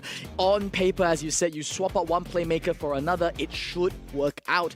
But you can't, even with the best of the best players, you give them that draft, and what can they do? Yeah, I don't think anything, to be honest with you. I think that's the answer. I don't think anything they can do with that. I think no matter, if he does stand still, if he moves, they lose those anyway. So it's tough for SK, and 3 in a row is needed, and it's a big ask. Maybe they just want to prove it to everyone right now. They kind of baited us here. They want to make it, exciting, a bit more exciting, and they're now starting off and showing us a reverse sweep in the end. We would hope for them, really, because I didn't know what SK Gaming going to do if this month is going to turn out like all the other months before. I don't know. If I'm Pedro now, I've got both hands on the head. I don't even know what to say to the team. I probably try to hype them up, but looking at how resigned that they look on the player cams, I think they're feeling it that themselves, that, they're already envisioning the worst of the worst. And I mean, as I think Ark has rightly called out, like if this keeps up, they might even have to consider in, the summer split some roster changes. That's that far behind that maybe when you say change everything, it's not just the draft, it's at the point you gotta start looking at the roster. As a coach, though, this is exactly where you can shine. You motivate your team again. And I think if someone can motivate their team, even 0-2 down, it is Pedro. And that's probably also why they're taking some time right now. Pedro is really just trying to rebuild the confidence. And in the end, it does not matter what has happened before.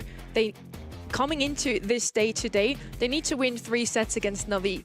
Nothing has changed. They still need to win 3 sets against Na'Vi, and they can do that now. Sneaky Fields is going to be our next match.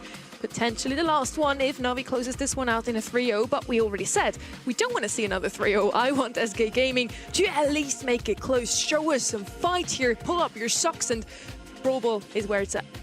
Yeah, it's gonna be a difficult one because, as you said, it's so hard to come back from this mental position of being 2-0 down, and 2 super convincing sets at that as well, going Navi's way. So I think it's a real difficult place to come back from. But so what you said, Sonny, we really hope they do, because SK or Navi, then neither of them are quarterfinal calibers teams, and SK are miles above where they've been this year. So I'm really hoping they can start to get some more points on the board. Shade gonna come in early then for Navi. We've seen this quite often in East Asia, and it really does work quite well. I think the win rate was relatively low, but the brawler itself did a lot of work when we were watching it. I really like Otis on this map, but he's banned out. There are some other options you can play into that Shade right now. Usually you want to go with the Trunk, another brawler you play in any other occasion, but he's just specifically good into Shade. Jackie would also be one of those rare picks. If you don't have an Otis, Clancy would be an option, also banned out by SK Gaming. They really didn't leave themselves with a lot of tank counters open here. Sandy's gonna come in now. Fairly decent, I guess, not the most DPS. I need to see some more damage. Rico would be one of these picks that I really like in a map like this one, and Rico does dish out a lot of damage. I just saw a grimace on Noe's face. There's something about this draft is already displeasing him. I don't know if he necessarily agrees with his own team's pick, seeing the Sandy come out here. But aside from Trunk as a pure hate pick onto the Shade, I think Willow could be a good shout as well. I think that's something that we saw Reject attempt to pull off here, and it is an SK Gaming special. This is also an SK Gaming special, but at this point, I think being an SK Gaming special is synonymous with not being a good idea. Listen, I'm not going to say anything more on that, Spoo. I've had enough. I'm tired of ripping into SK for one day. I'm hoping that it is an SK special and the SK special can work. But Navi are gonna, I don't think they're gonna have too many troubles. Like, I'm not 100% massively convinced with what SK have gone here. It's safe, right? Yeah, like, they keep doing the safety picks and leaning back into things that they're familiar with, but not necessarily up to standard. Yeah, I mean, I like the Crow. The Crow's really solid for me. I was talking about maybe they need to start picking comfort picks, not just going with the meta. Rosa was neither. Meg and Sandy are neither for me as well. Maybe it's a comfort pick, I don't know, but certainly not what we usually see on the map like this one. SK has a 100% win rate with Rico on a map like this one. Why not go with that? Spike into the Shade, bring out some damage. Now against the Crow mid, I assume, Gale, they really can't pick a tank into this, and Sandy has no matchup. At least I feel like that. Spoo, who would you pick here as your matchup if you were the Sandy? I would just throw him mid and try to create pressure and last pick a thrower here. I mean, it's a fantastic game. They're up against the Shade and this Gale. I mean, they're gonna go for Kid instead. So, okay, some X Factor coming in here. A bit of desperation. I mean, it's a Kid into two bad matchups, I've got to say here. Actually, to be honest, even against the Shade, I don't even think it's that good of a matchup once the Super start cycling here. So, SK Gaming, I mean, show me what you have. I mean, prove us wrong here on the desk. I mean, we're all rooting for you here. We don't want to see you throw away all that effort and go to a 3-0. Yeah, it's an opportunity that they need to take advantage of. Being able to kind of get 3 in a row here and get to the semi-finals is, you know, what they need to start something going. Or I think you said Ark said I didn't hear him, but like that there might be a summer roster change needed if not. Well, it has to start from here in SK Gaming. They started off doubling out on the left lane. Full mid control for them, looking promising for them. Love the confidence here to do these kind of gambles that's necessary. OP getting 3 quick swipes that jumps onto Jaren, gets so much pressure, so much value. This should at the very least convert into a decent position for them. Yeah, good knockback from Drage. Actually got the stun there as well. Wasn't expecting that to come through. Enrage gets the super, baits out one in turn from Naui as well, but that knockback going to put Enrage in a tough spot, and he actually clipped him around the wall there with his little pistol, so nice stuff.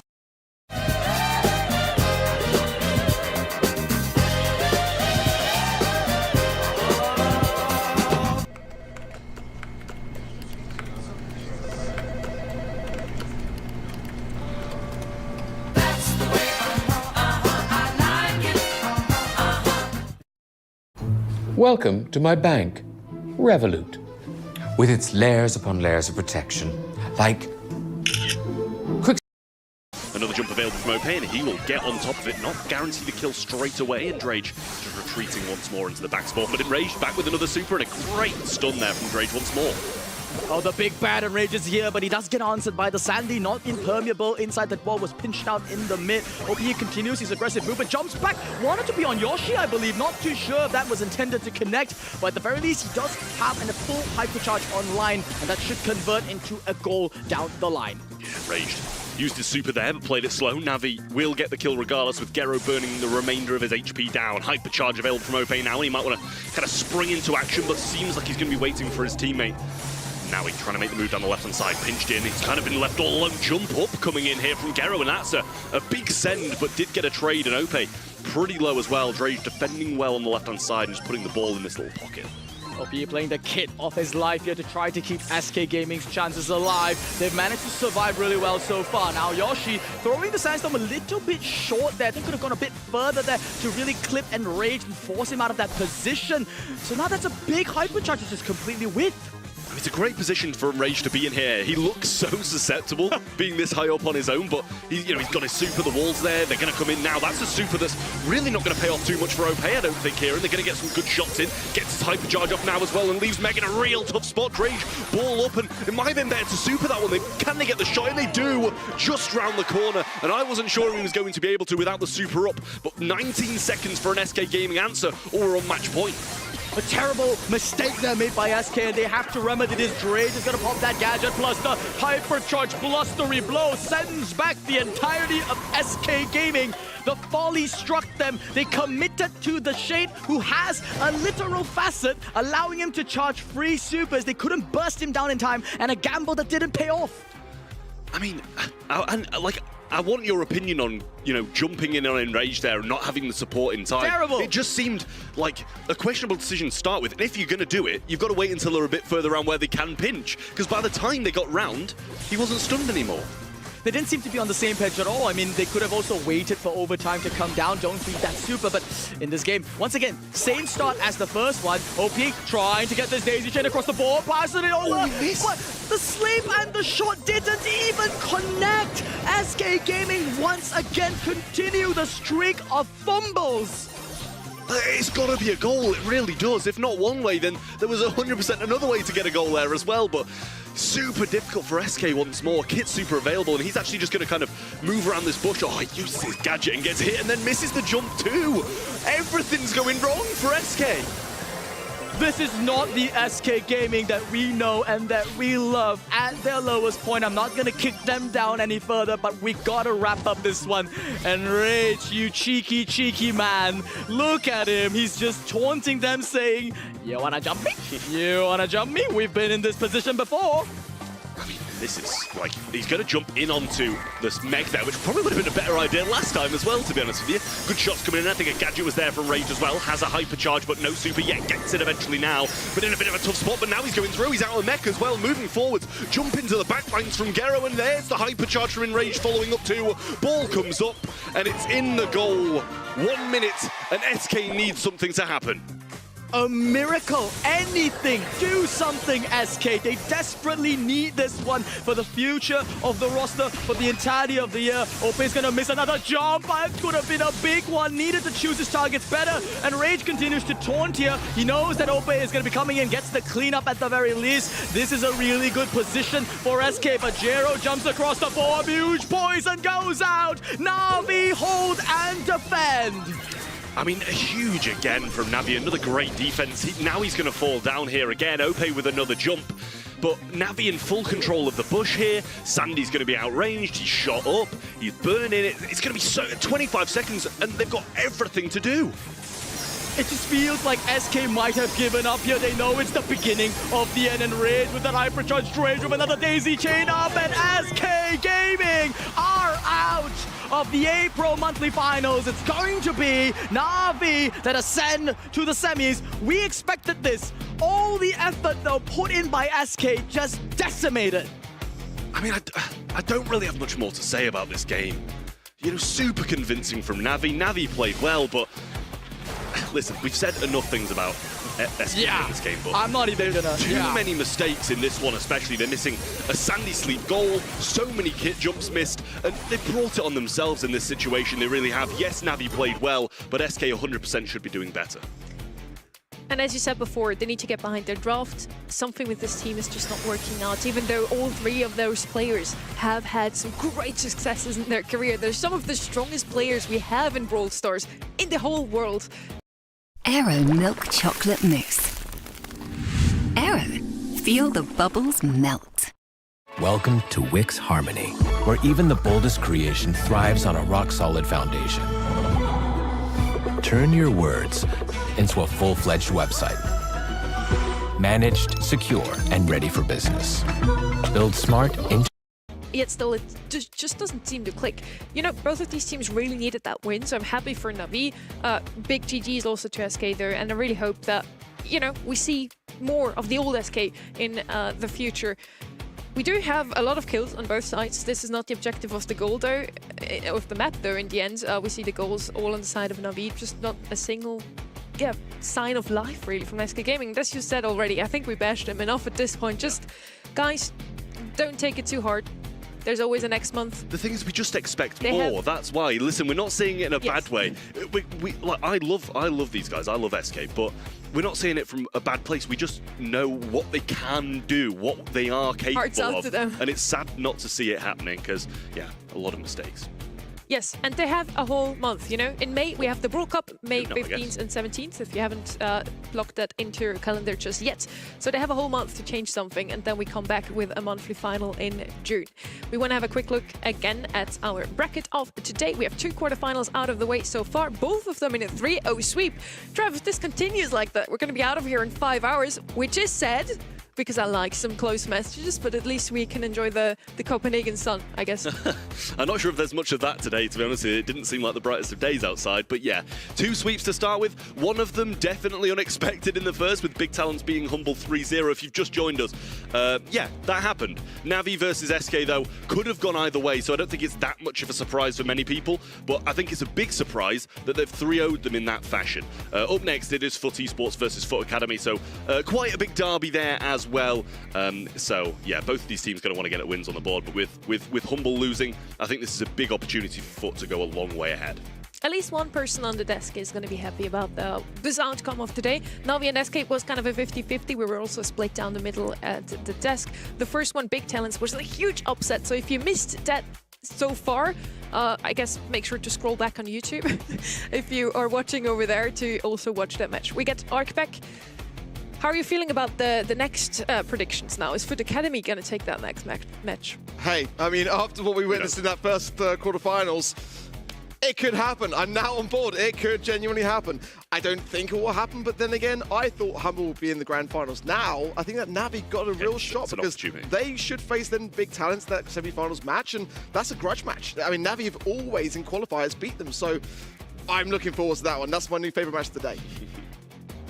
We're going to see if that's really going to turn out that way. Now, this is one I was really looking forward to, and I'm so happy for the org itself. Foot Esports has been in Brawl Stars for quite some time. They've never been as successful as this year. Coming into February, immediately winning the monthly finals with that left-hand side roster, and now their Academy roster is also making it to a monthly final. I'm so happy for this organization as a whole. Now, it's a bit unfortunate that they have to play against one another in the quarterfinals. I'm sure they would have hoped to have 2 Foot Esports in the semi-finals, but still, that's such a great success, and I'm so happy for these guys.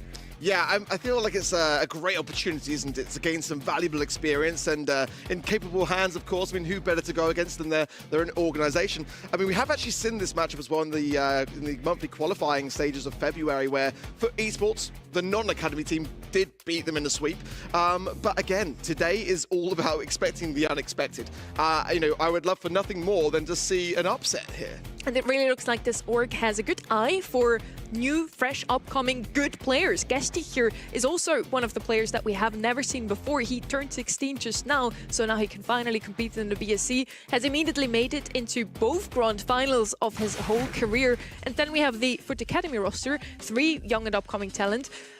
Foot Esports just seems to know which new talent they actually need to pick up. We want to have a quick look at the seeding for Brawl Cup. If Foot Esports wins today, even just their quarterfinals, they will actually overtake Humble. Taking that first seed for the Brawl Cup is going to be crucial. We're going to see who plays against who at the end of the show. If they now lose and also drop out in the quarterfinal like Humble did, then Humble still stays at the top. Yeah, I'd say it's unlikely, but Humble dropping out in the quarterfinals is unlikely as well. So, listen, anything can happen here today. But yeah, I mean, Foot Esports in my eyes, regardless of coming in today as the second seed, I think they've been the best team this year. Their performances have looked great, regardless of losing to Humble in the finals last month. The first month, super convincing. Second month, their road to the finals was really nice as well. And, you know, Guesty, incredible player, Angel Boy, being the guy that he is as well. So it's really good to see. Nob along with them as well. He's kind of been just like the Rock, you know. He knows his 2 teammates are going to do what needs to be done, so he can kind of just play that smart role. And Foot Esports has managed to turn this quarterfinal number 3 into an in-house scrimmage. This is Foot versus Foot. Who is the better team? I'm going to go with Foot here. I'm just going to... That's a bold I've got a feel. I know, but I just have a feeling. You, just you, building your app on base 44. Describe it. And it's real. One thought leads to more thoughts. Layer by layer, taking shape. When you need your tools, bring them in. This is wonderful, by the way. Great team making graphics in the background as well, so shout out to them. But yeah, it's I think it's great to see both of these guys in the monthly finals, and as you said, Sonny, it's sad to see them face off against each other, but also at the same time, it's quite nice too. It's, again, a huge success for the org in itself. Let's see if one of those 2 teams will actually make it into the grand finals. Of course, we have our eyes on Foot Esports, the team that has made it to both grand finals so far before. Foot Academy could be causing a huge upset, and maybe they need to think about renewing some of their contracts then. If Foot Academy actually beats their own in-house Foot Esports roster, maybe we need to switch rounds.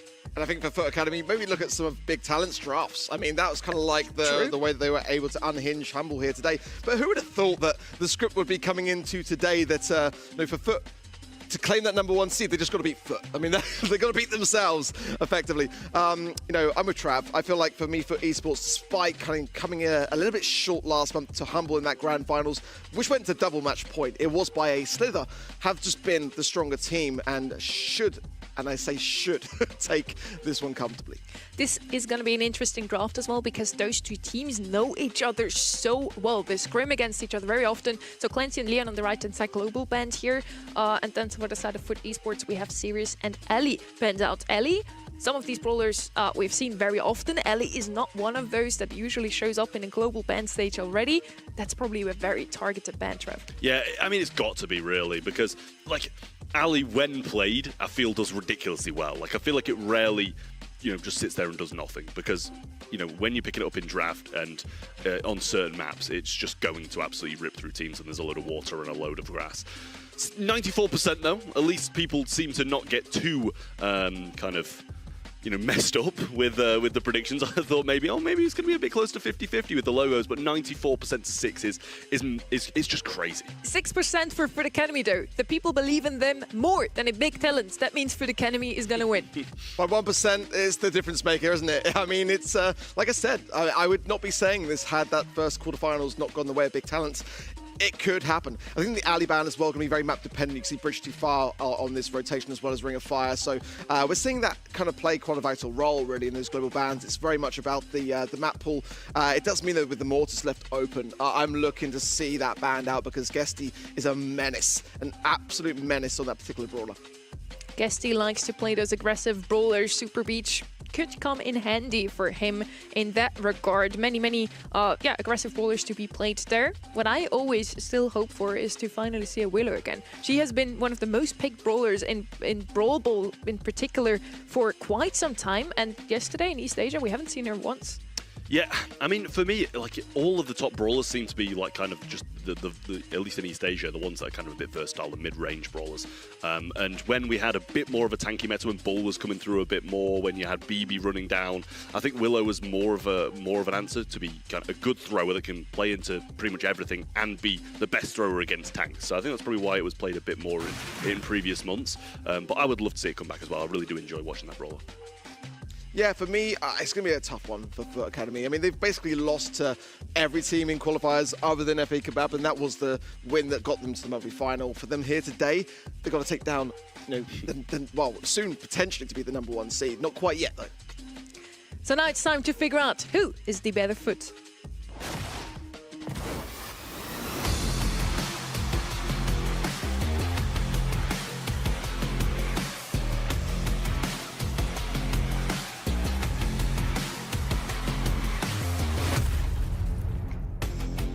Since I'm standing next to our household Ankh, who's the better Foot, the left or the right one? Better Foot, Trav. Time to find out who's got better feet. Exactly. Great joke, Trav. You should be a dad, totally. We have Ruff spanned out on the left-hand side, and finally we have Willow picked up. Before I want to talk about the bans, I want to just point that one out again. I called it, and I finally got to see it. Thank you so much for esports for this moment. I love Willow on Super Beach. She's pretty good against, as you already stated, any single lane, even against tanks. What you can do against her is just open up the map completely, which could still be possible. It's probably why they banned out Ruffs, but Stu, for example, Griff still are open.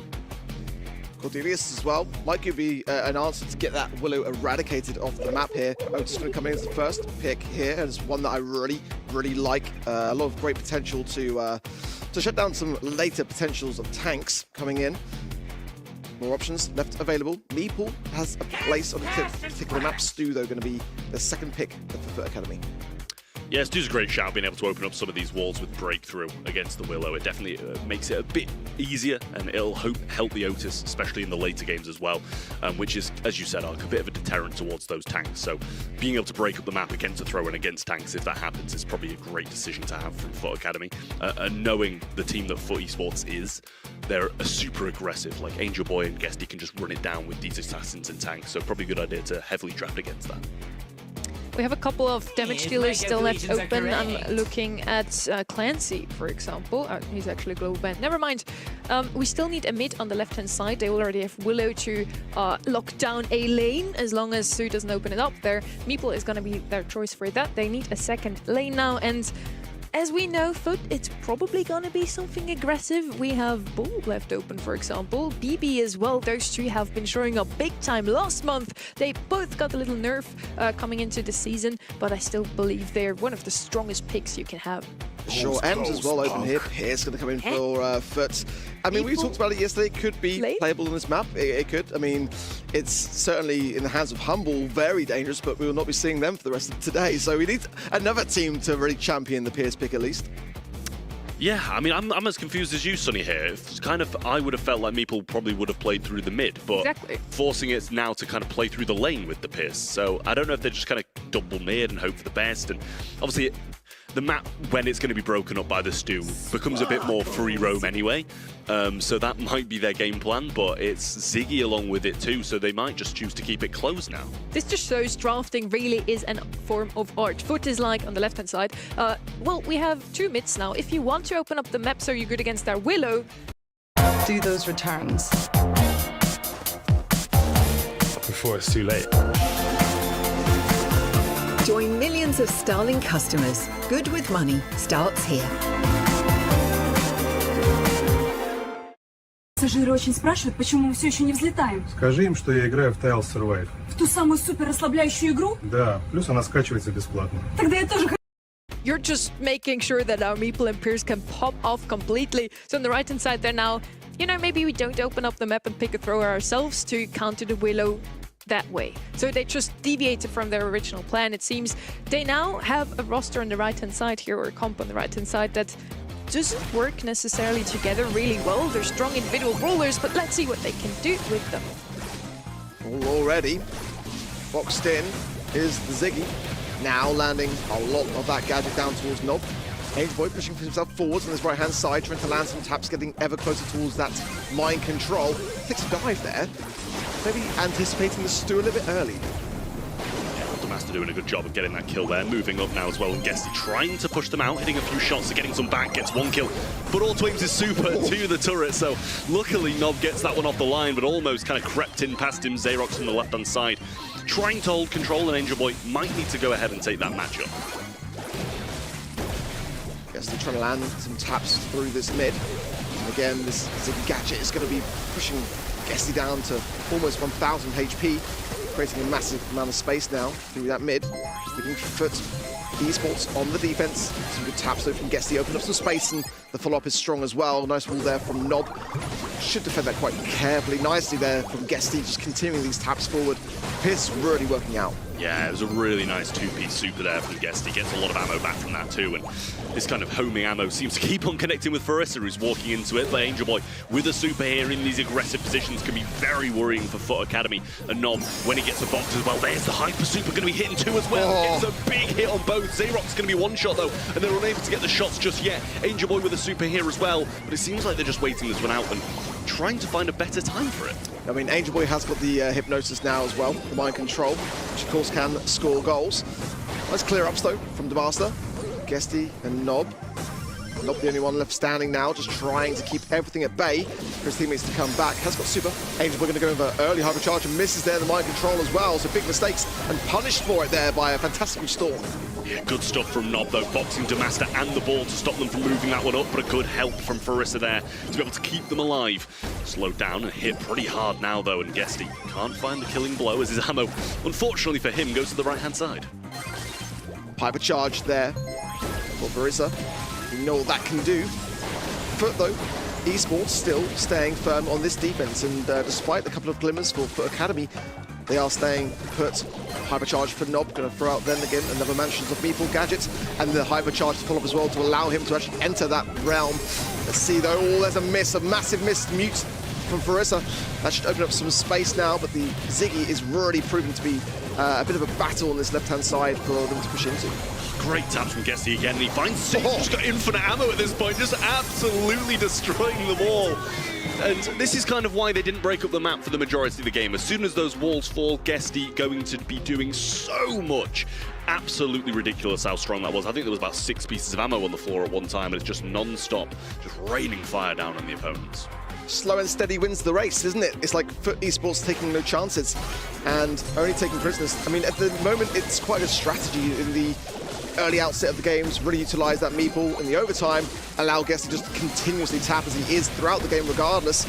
And again, now for Esports, slowing down the advance, trying to get Angel Boy closer towards, again, this mind control that does need to connect. He didn't really get much value from it in the previous game, and already look at the amount of space open up at that top side. It's down to Xerox again to try to shut this one down, and he does so successfully. Yeah, it seems like Angel Boy's just going to eat this fat splatter here. Farissa so low, and so much ammo on the floor again for Guesty. It's really difficult to avoid all of that. A box comes through. Oh, what? They're in it, get the goal! Surely that should have been a goal there, but they're holding it off, just waiting for a better time. Angel Boy super as well. Farissa on the line, and I think he's been stuck in the goal for ages. Now they're going to go for it, and it rolls in anyway. He did, I think, mind control the Otis there as well, so they get the goal regardless. And a double super off spawn again from Guesty. I was with you. I was like, are they not going to just... Are they just trying to stat farm at this point? Another big box from Nob, and Demaster trying to come in and try to keep the HP low, but I don't think it's going to be enough realistically here. Guesty has got hypercharge, could have popped it, chose to keep hold of it, as the poison of Angel Boy will burn down Farissa. Now, for Academy, have got 1 minute and 15 seconds on the clock to try to make a return to hypercharge. Pop there from Guesty, does find one, pass to Angel Boy as well. Doesn't even need the mind control, just slots it in. Nicely done by Foot Esports. Yeah, there's no stopping that, to be fair. Even if you're trying to get on the goal line, you're going to be hit by it. And if not, then the ball's going to roll in regardless. So, tough one for Foot Academy there. I think in game one, they started really well. They actually looked pretty decent on top of the game. But quickly, a little pivot from Foot Esports just really made them the dominant force in that first set. Still proves that Foot Academy might just at least win a set against their own home team here. Foot Academy look pretty solid here overall. We didn't get to enjoy Luki's Pierce today, unfortunately, but now we get to see Guesty absolutely popping off on this brawler. You already mentioned it in game one, like 6 shells on the ground. There is nobody that could have ever gotten to that Pierce up close and actually be dangerous to him. Once again, I really liked the Foot Esports comp here on the left-hand side, blue roster. Just explaining that once more. Because they just had the draft under control completely. Picking those 2 mid-brawlers made it so the Stu couldn't really open up. And then they had to deviate from their original plan to just put the Stu up against the Willow. They had to pick a thrower on their own, couldn't open up the map completely. And with that, their comp just didn't seem to work in itself. Yeah, I think the lessons from this first set are going to have to be learned going into the latter. I mean, just dominance, absolute dominance from Guesty tapping away on that Pierce pick. It's a brawler which we didn't see overly valued in terms of the bans in East Asia yesterday, but I think we're going to see it a lot more today unless it's shut down. And now we're heading into out in the open. Any brawler that can make use of the left-hand side lane, so either opening it up or go over the water here will come in handy. So that's the likes of Brock, for example, opening up everything here on the left-hand side. We see a lot of Angelo, Eve, usually Ellie, but that's why she's global banned. Yeah, I mean, Ali would have been good on pretty much every single one of these maps, to be honest with you. So probably a good job to get that out of the way. Gene going to come in first, and if he can kind of continue this dominance with the sharpshoot long-range brawlers, then I think Guesty's going to have an absolute field day here as well. Gene going to be able to scout out these bushes, get some good pulls in. We saw it work in Knockout in the previous one. Obviously, a bit of a different map for the Navi SK game, but still a really good brawler nonetheless. The pennies dropped. Of course! Pay a low flat fee and keep the money you make. Interactive investor. I think, therefore I.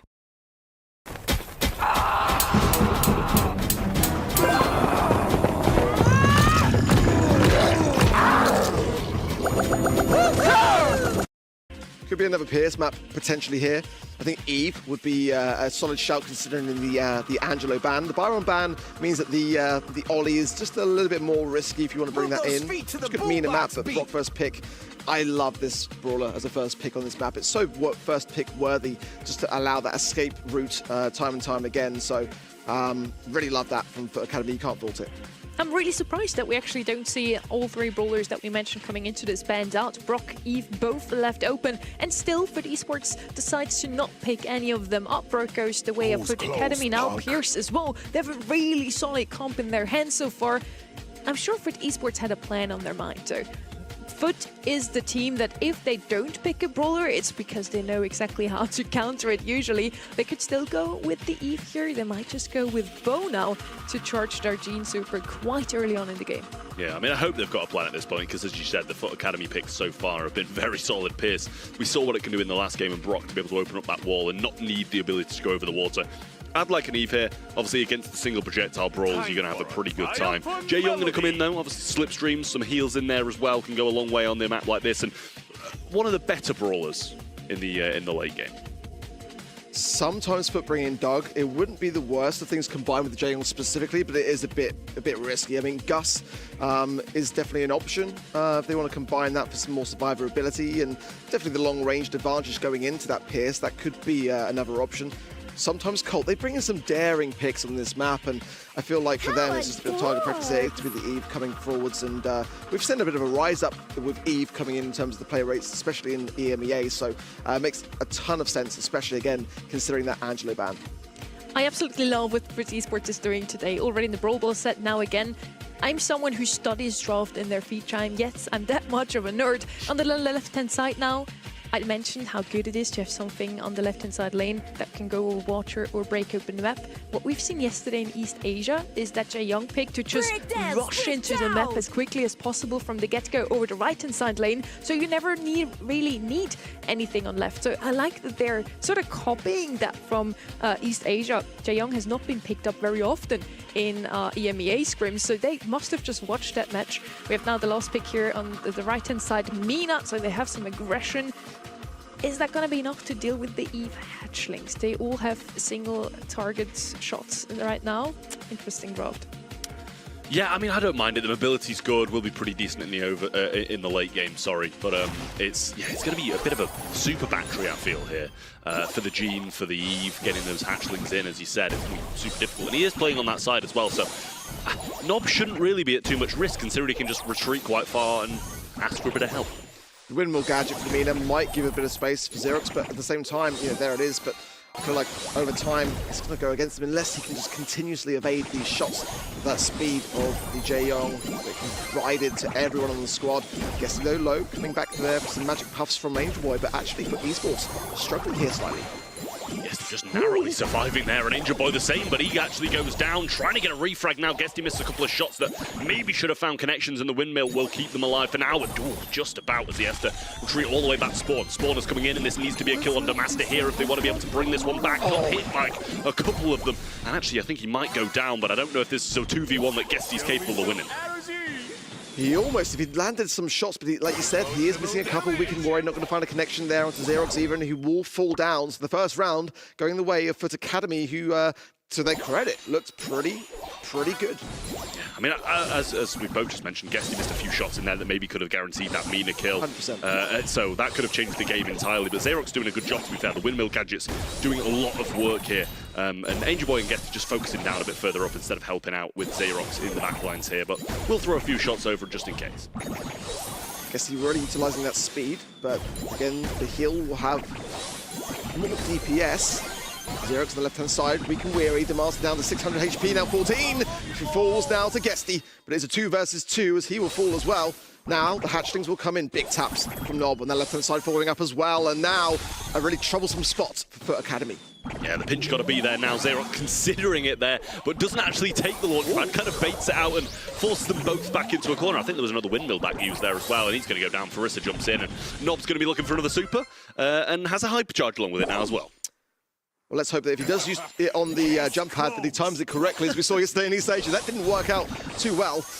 But I did like that from Xerox towards the end there, just trying to kind of like bait that spring pad and actually work his way to the left, but Nob was able to see it coming now because the hypercharged hatchlings coming in. And this is a great opportunity to push forwards. There's the windmill again, a big rocket rain from the right-hand side of Farissa, but now the hatchlings will come, and there's the Weekend Warrior from Guesty, making it a 3 versus 2.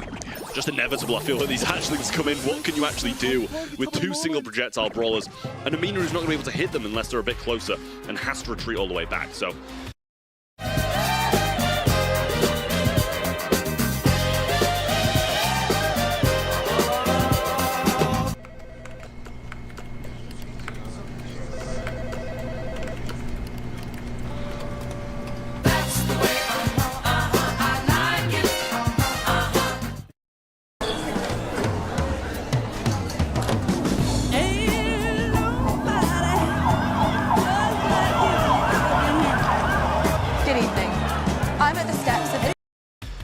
I mean, more good work expected from Foot Esports, Foot Academy. Good first round, but the second 2 left a bit to be desired. It's looking like sweeps for the quarterfinals today. If this could be going that way, couldn't it really? I mean, I still have some faith that Foot Academy could get a game, maybe even a set on the board here, but it's just very, very tough, isn't it, against a team that have been so consistent this year. It just kind of feels like whatever they pick, they're going to make work. Absolutely, Guesty on the right-hand side. to be able to get some of these slipstreams going and avoid a lot of shots here. And got so much control. Demaster's so low as well. And I don't even know if I've seen Demaster healthy during these games, to be honest with you. Angel Boy having to retreat now, providing some heals to Guesty. He might get some back in return, but he's just going to run straight at him and get those kills. Vengeful Spirits come out now, and Xerox trying to pinch over to the right-hand side, considering they're both low. And another follow-up shot from Pierce keeps Angel Boy that way. But a 3v2 is going to be hard to lose for FUT Esports. Just going to recollect themselves in this bottom right. Maybe Angel Boy's not too far away from a magic hand here himself, and that could be the reason, but doesn't matter. Taking it slow when you're 3 men to 2 is not the worst of ideas. Don't want to overextend, as Xerox found out there. And now Demaster will shortly follow on low HP as well, as another round going the way of FUT. One more, they'll claim the set. Yeah, well, super fast ones here, it seems, from FUT Esports. Want to get this job done. Guesty waiting on someone who might be using the launch pad here. Farissa throws out a gadget, breaks up some of the wall and some of the grass. I don't know if he timed that wrong or he got killed by the gadget there, but nice stuff on the left-hand side from Xerox, and a good kill on the right with a bit of an over-aggressive Guesty going in. And, you know, the confidence is obviously good. Let's just pretend that didn't happen, maybe? I mean, it's a 2v2. They can still win this one somehow. They've wasted, I think, every piece of kit they've got. Nob wasted his super. Angel Boy wasted his. Guesty runs in a straight line, and they've still got a chance. Hypercharge now from Farissa, going to use it. Lands a tap on Angel Boy. Nob's going to stay away, and they're actually still going to do this. That's disgusting. Rocket fuel for Farissa, using the tanker in terms of the HP. But again, hypercharged hatchlings from Nob. Why not? It's going to keep Farissa low, and he'll just follow up now. And that's the set. It's a little bit one-sided, isn't it? If you can win that, you can win anything, realistically. Yeah. Like, somehow, Guesty runs in a straight line and dies. He throws the super on the launch pad, which you already said don't do. And I'm not sure if it popped in mid-air or it just got 4K'd as soon as it landed. So that was wasted. Magic hand, magic hand thrown to... I don't even know who he was aiming for with that magic hand. It was in the middle of pretty much all 3 players. It's like they didn't want it. And they're like, all right, we'll still win. Yeah. Like, what can FUT Academy do? Ultimate trolling. Unfortunately, not much, but yeah, that wasn't the best showing of FUT Esports. Maybe they want to give their, you know, own brother a chance here. They're like, come, you can do this, you know? Like when I run against Trev, I also make him think he wins until the last meter. I don't know if that rubs it in more or if it's worse. You're like, yeah, I have a chance. Oh, actually, never mind. We'll take it back away from you. It's that classic tweet, isn't it? And whether FUT Esports did post that tweet before the show, I'm not too sure. I haven't been on socials, but it's like, you know, do we beat our academy team 3-0, or do we, you know, make them think they got a chance in the 5th and final set? I mean, I did like what FUT Academy is showing us today in drafts. It's pretty much what is good on the map. And then on the left-hand side, twice in a row now, we had just really, yeah, ingenuity, some new drafts that we haven't seen very often, and it seems to work out for FUT Esports here with that Jae Young idea that we've seen yesterday. Xerox did a pretty good job at just not feeding Nob, especially in that game number 1. He did a good job at dodging the incoming shots from Nob, so the hatchlings weren't really available. So all in all, FUT Academy once again showed us that they have what it takes to beat a team, but maybe that team just isn't FUT Esports. They are arguably the best team in EMEA right now. Again, a crazy, crazy region. It never...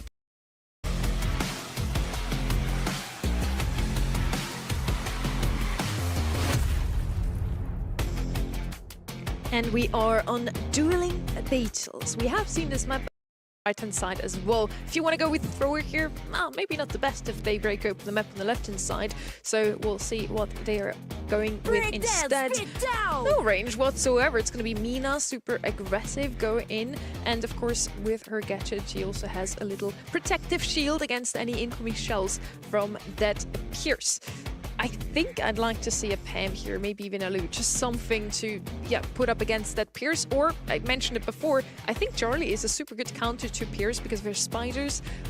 He just doesn't get as many shells, and he has a super slow reload speed when he has fired those initial 3 shots. Meeple going to come in from Madrid. Which I quite like here. Definitely going to have some unique abilities to shut down the objective play with the mentions of Meeple gadgets, a third.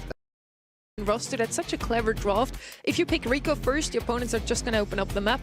If you pick Colt first, you get a Rico for free because nobody in their right mind will still pick him up next. We still have a couple of aggressive options.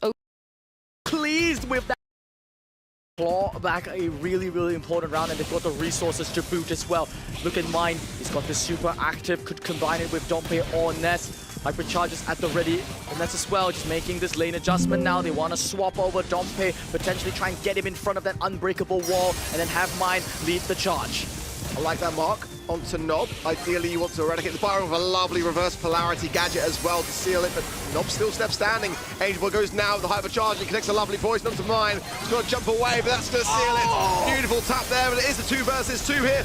Angel Boy low falls as well with the help of the mark. Dompe and Guesty by far the taller in HP. And for esports, despite all that back and forth, still seal the game. It's match point for Foot. I never thought I would see a Brock better than Milcreos, but Guesty, my man, is there anything that this guy cannot play? He spotted an immediate opportunity with that rocket fuel, got that instant double kill value, and then at the very end, managed to secure it as well. Big Talents are up against the ropes, but there's some signs of life. At the very least, we know the comp will reverse polarity, almost connecting down to Nob. I mean, they're not just up against the ropes, they're almost throwing in the towel, aren't they? Let's be honest. Nice. Oh, no, that's not what you want to have happen in the first round again. It's yet another 3 versus 2. And for esports now, we're going to absolutely farm this for all it's worth because they got so much time on their side. Let Nest heal back up. They can't escape to the gas. Big Talents now. They're just waiting for the inevitable. Guessy's just gonna keep chaining off rocket fuel after rocket fuel to gradually open up the map. And Dompe, he made the call. He said, let's try to snipe out Nob here, but it's a gamble that doesn't pay off. You know, for esports, they're paying attention. These kind of cheeky plays, they may work against lesser teams, but they don't work against the overlords of EMEA. This is turning in to one of the most one-sided grand finals that I can remember in my memory in the EMEA region. For esports are just another monster. And Big Talents took down 2, but this is just seemingly too much to handle. Without a worthy opponent, Humble were the only team that could have potentially posed a threat to Foot Esports. Big Talents, they have to step up now if they want to join that palette. But no resources at all for them. Mine is so far from a super. They're just being pushed further and further back in the base. For esports are in a very advantageous position. That's a mark from Nest that could prove worthy. But Guesty has got the rocket rain and the hypercharge now, and he's going to land it straight onto Nest's head. 3 versus 2 now, and surely Foot will be able to seal it from here. The protesto comes out, the sad phrase from Guesty. You know, it almost feels personal, directed at the fans of, you know, Big Talents of today. They know that they have the numbers, they have the late game. Big Talents, though, they still want to try and hold on. They're not going to concede just yet. Dompe making a Hail Mary play here. Guesty is in peril on that top left-hand side. Mine's going to come in, finds the hypnosis, but still Nob stays standing. It's a 3 versus 1. Dompe falls, and Foot Esports have gone and done it. Your April monthly final champions in the EMEA region, and going into Brawl Cup as the #1 seed for EMEA. Cool, calm, and collected as well. They don't even look pleased with that performance. They're like, what kind of a grand finals was this? It's a simple 3-0. How did these rookies even get here? Where's Humble? Where's my, you know, difficult grand finals? We prepped for Humble. Who are these guys? They wanted to have a really good opponent, and I think they got it today in Big Talents, regardless of the 3-0 in the end. It doesn't really pay justice just how well Big Talents played up today. Still, this is the first time in EMEA we have a 3-0 sweep in the final, so at least we got our money's worth in the last couple of months. Today I feel like we didn't really. We had way too many 3-0s. This was one of the quickest monthly finals we had all year. Yeah, I feel like we were kind of pushing it, weren't we, really? I mean, going back to last month, we had 4 3-2 scorelines. We were due a couple of 3-0s in the EMEA region. I feel like going into Brawl Cup, though, for esports are, in my opinion, the team to beat so far. I mean, we'll see, of course, how things fare in other regions before the month is through, but I mean, they've just been so consistent. I mean, a grand finals appearance in every month, 2 grand finals victories, and their closest opposition of Humble wiped out in today's quarterfinals. I mean, this wasn't the script that I was expecting coming into today, but boy, oh boy, does EMEA continue to surprise. I am very this year because Humble and Foot are just a step above everyone else. If Crazy Raccoon doesn't do their job like they did last... Sorry, what? If Crazy and Zeta basically fold under pressure, or if the new North American squads don't seem to rise up to the rest of the world, we see a repeat of that, then maybe we could see Big Talents make a land.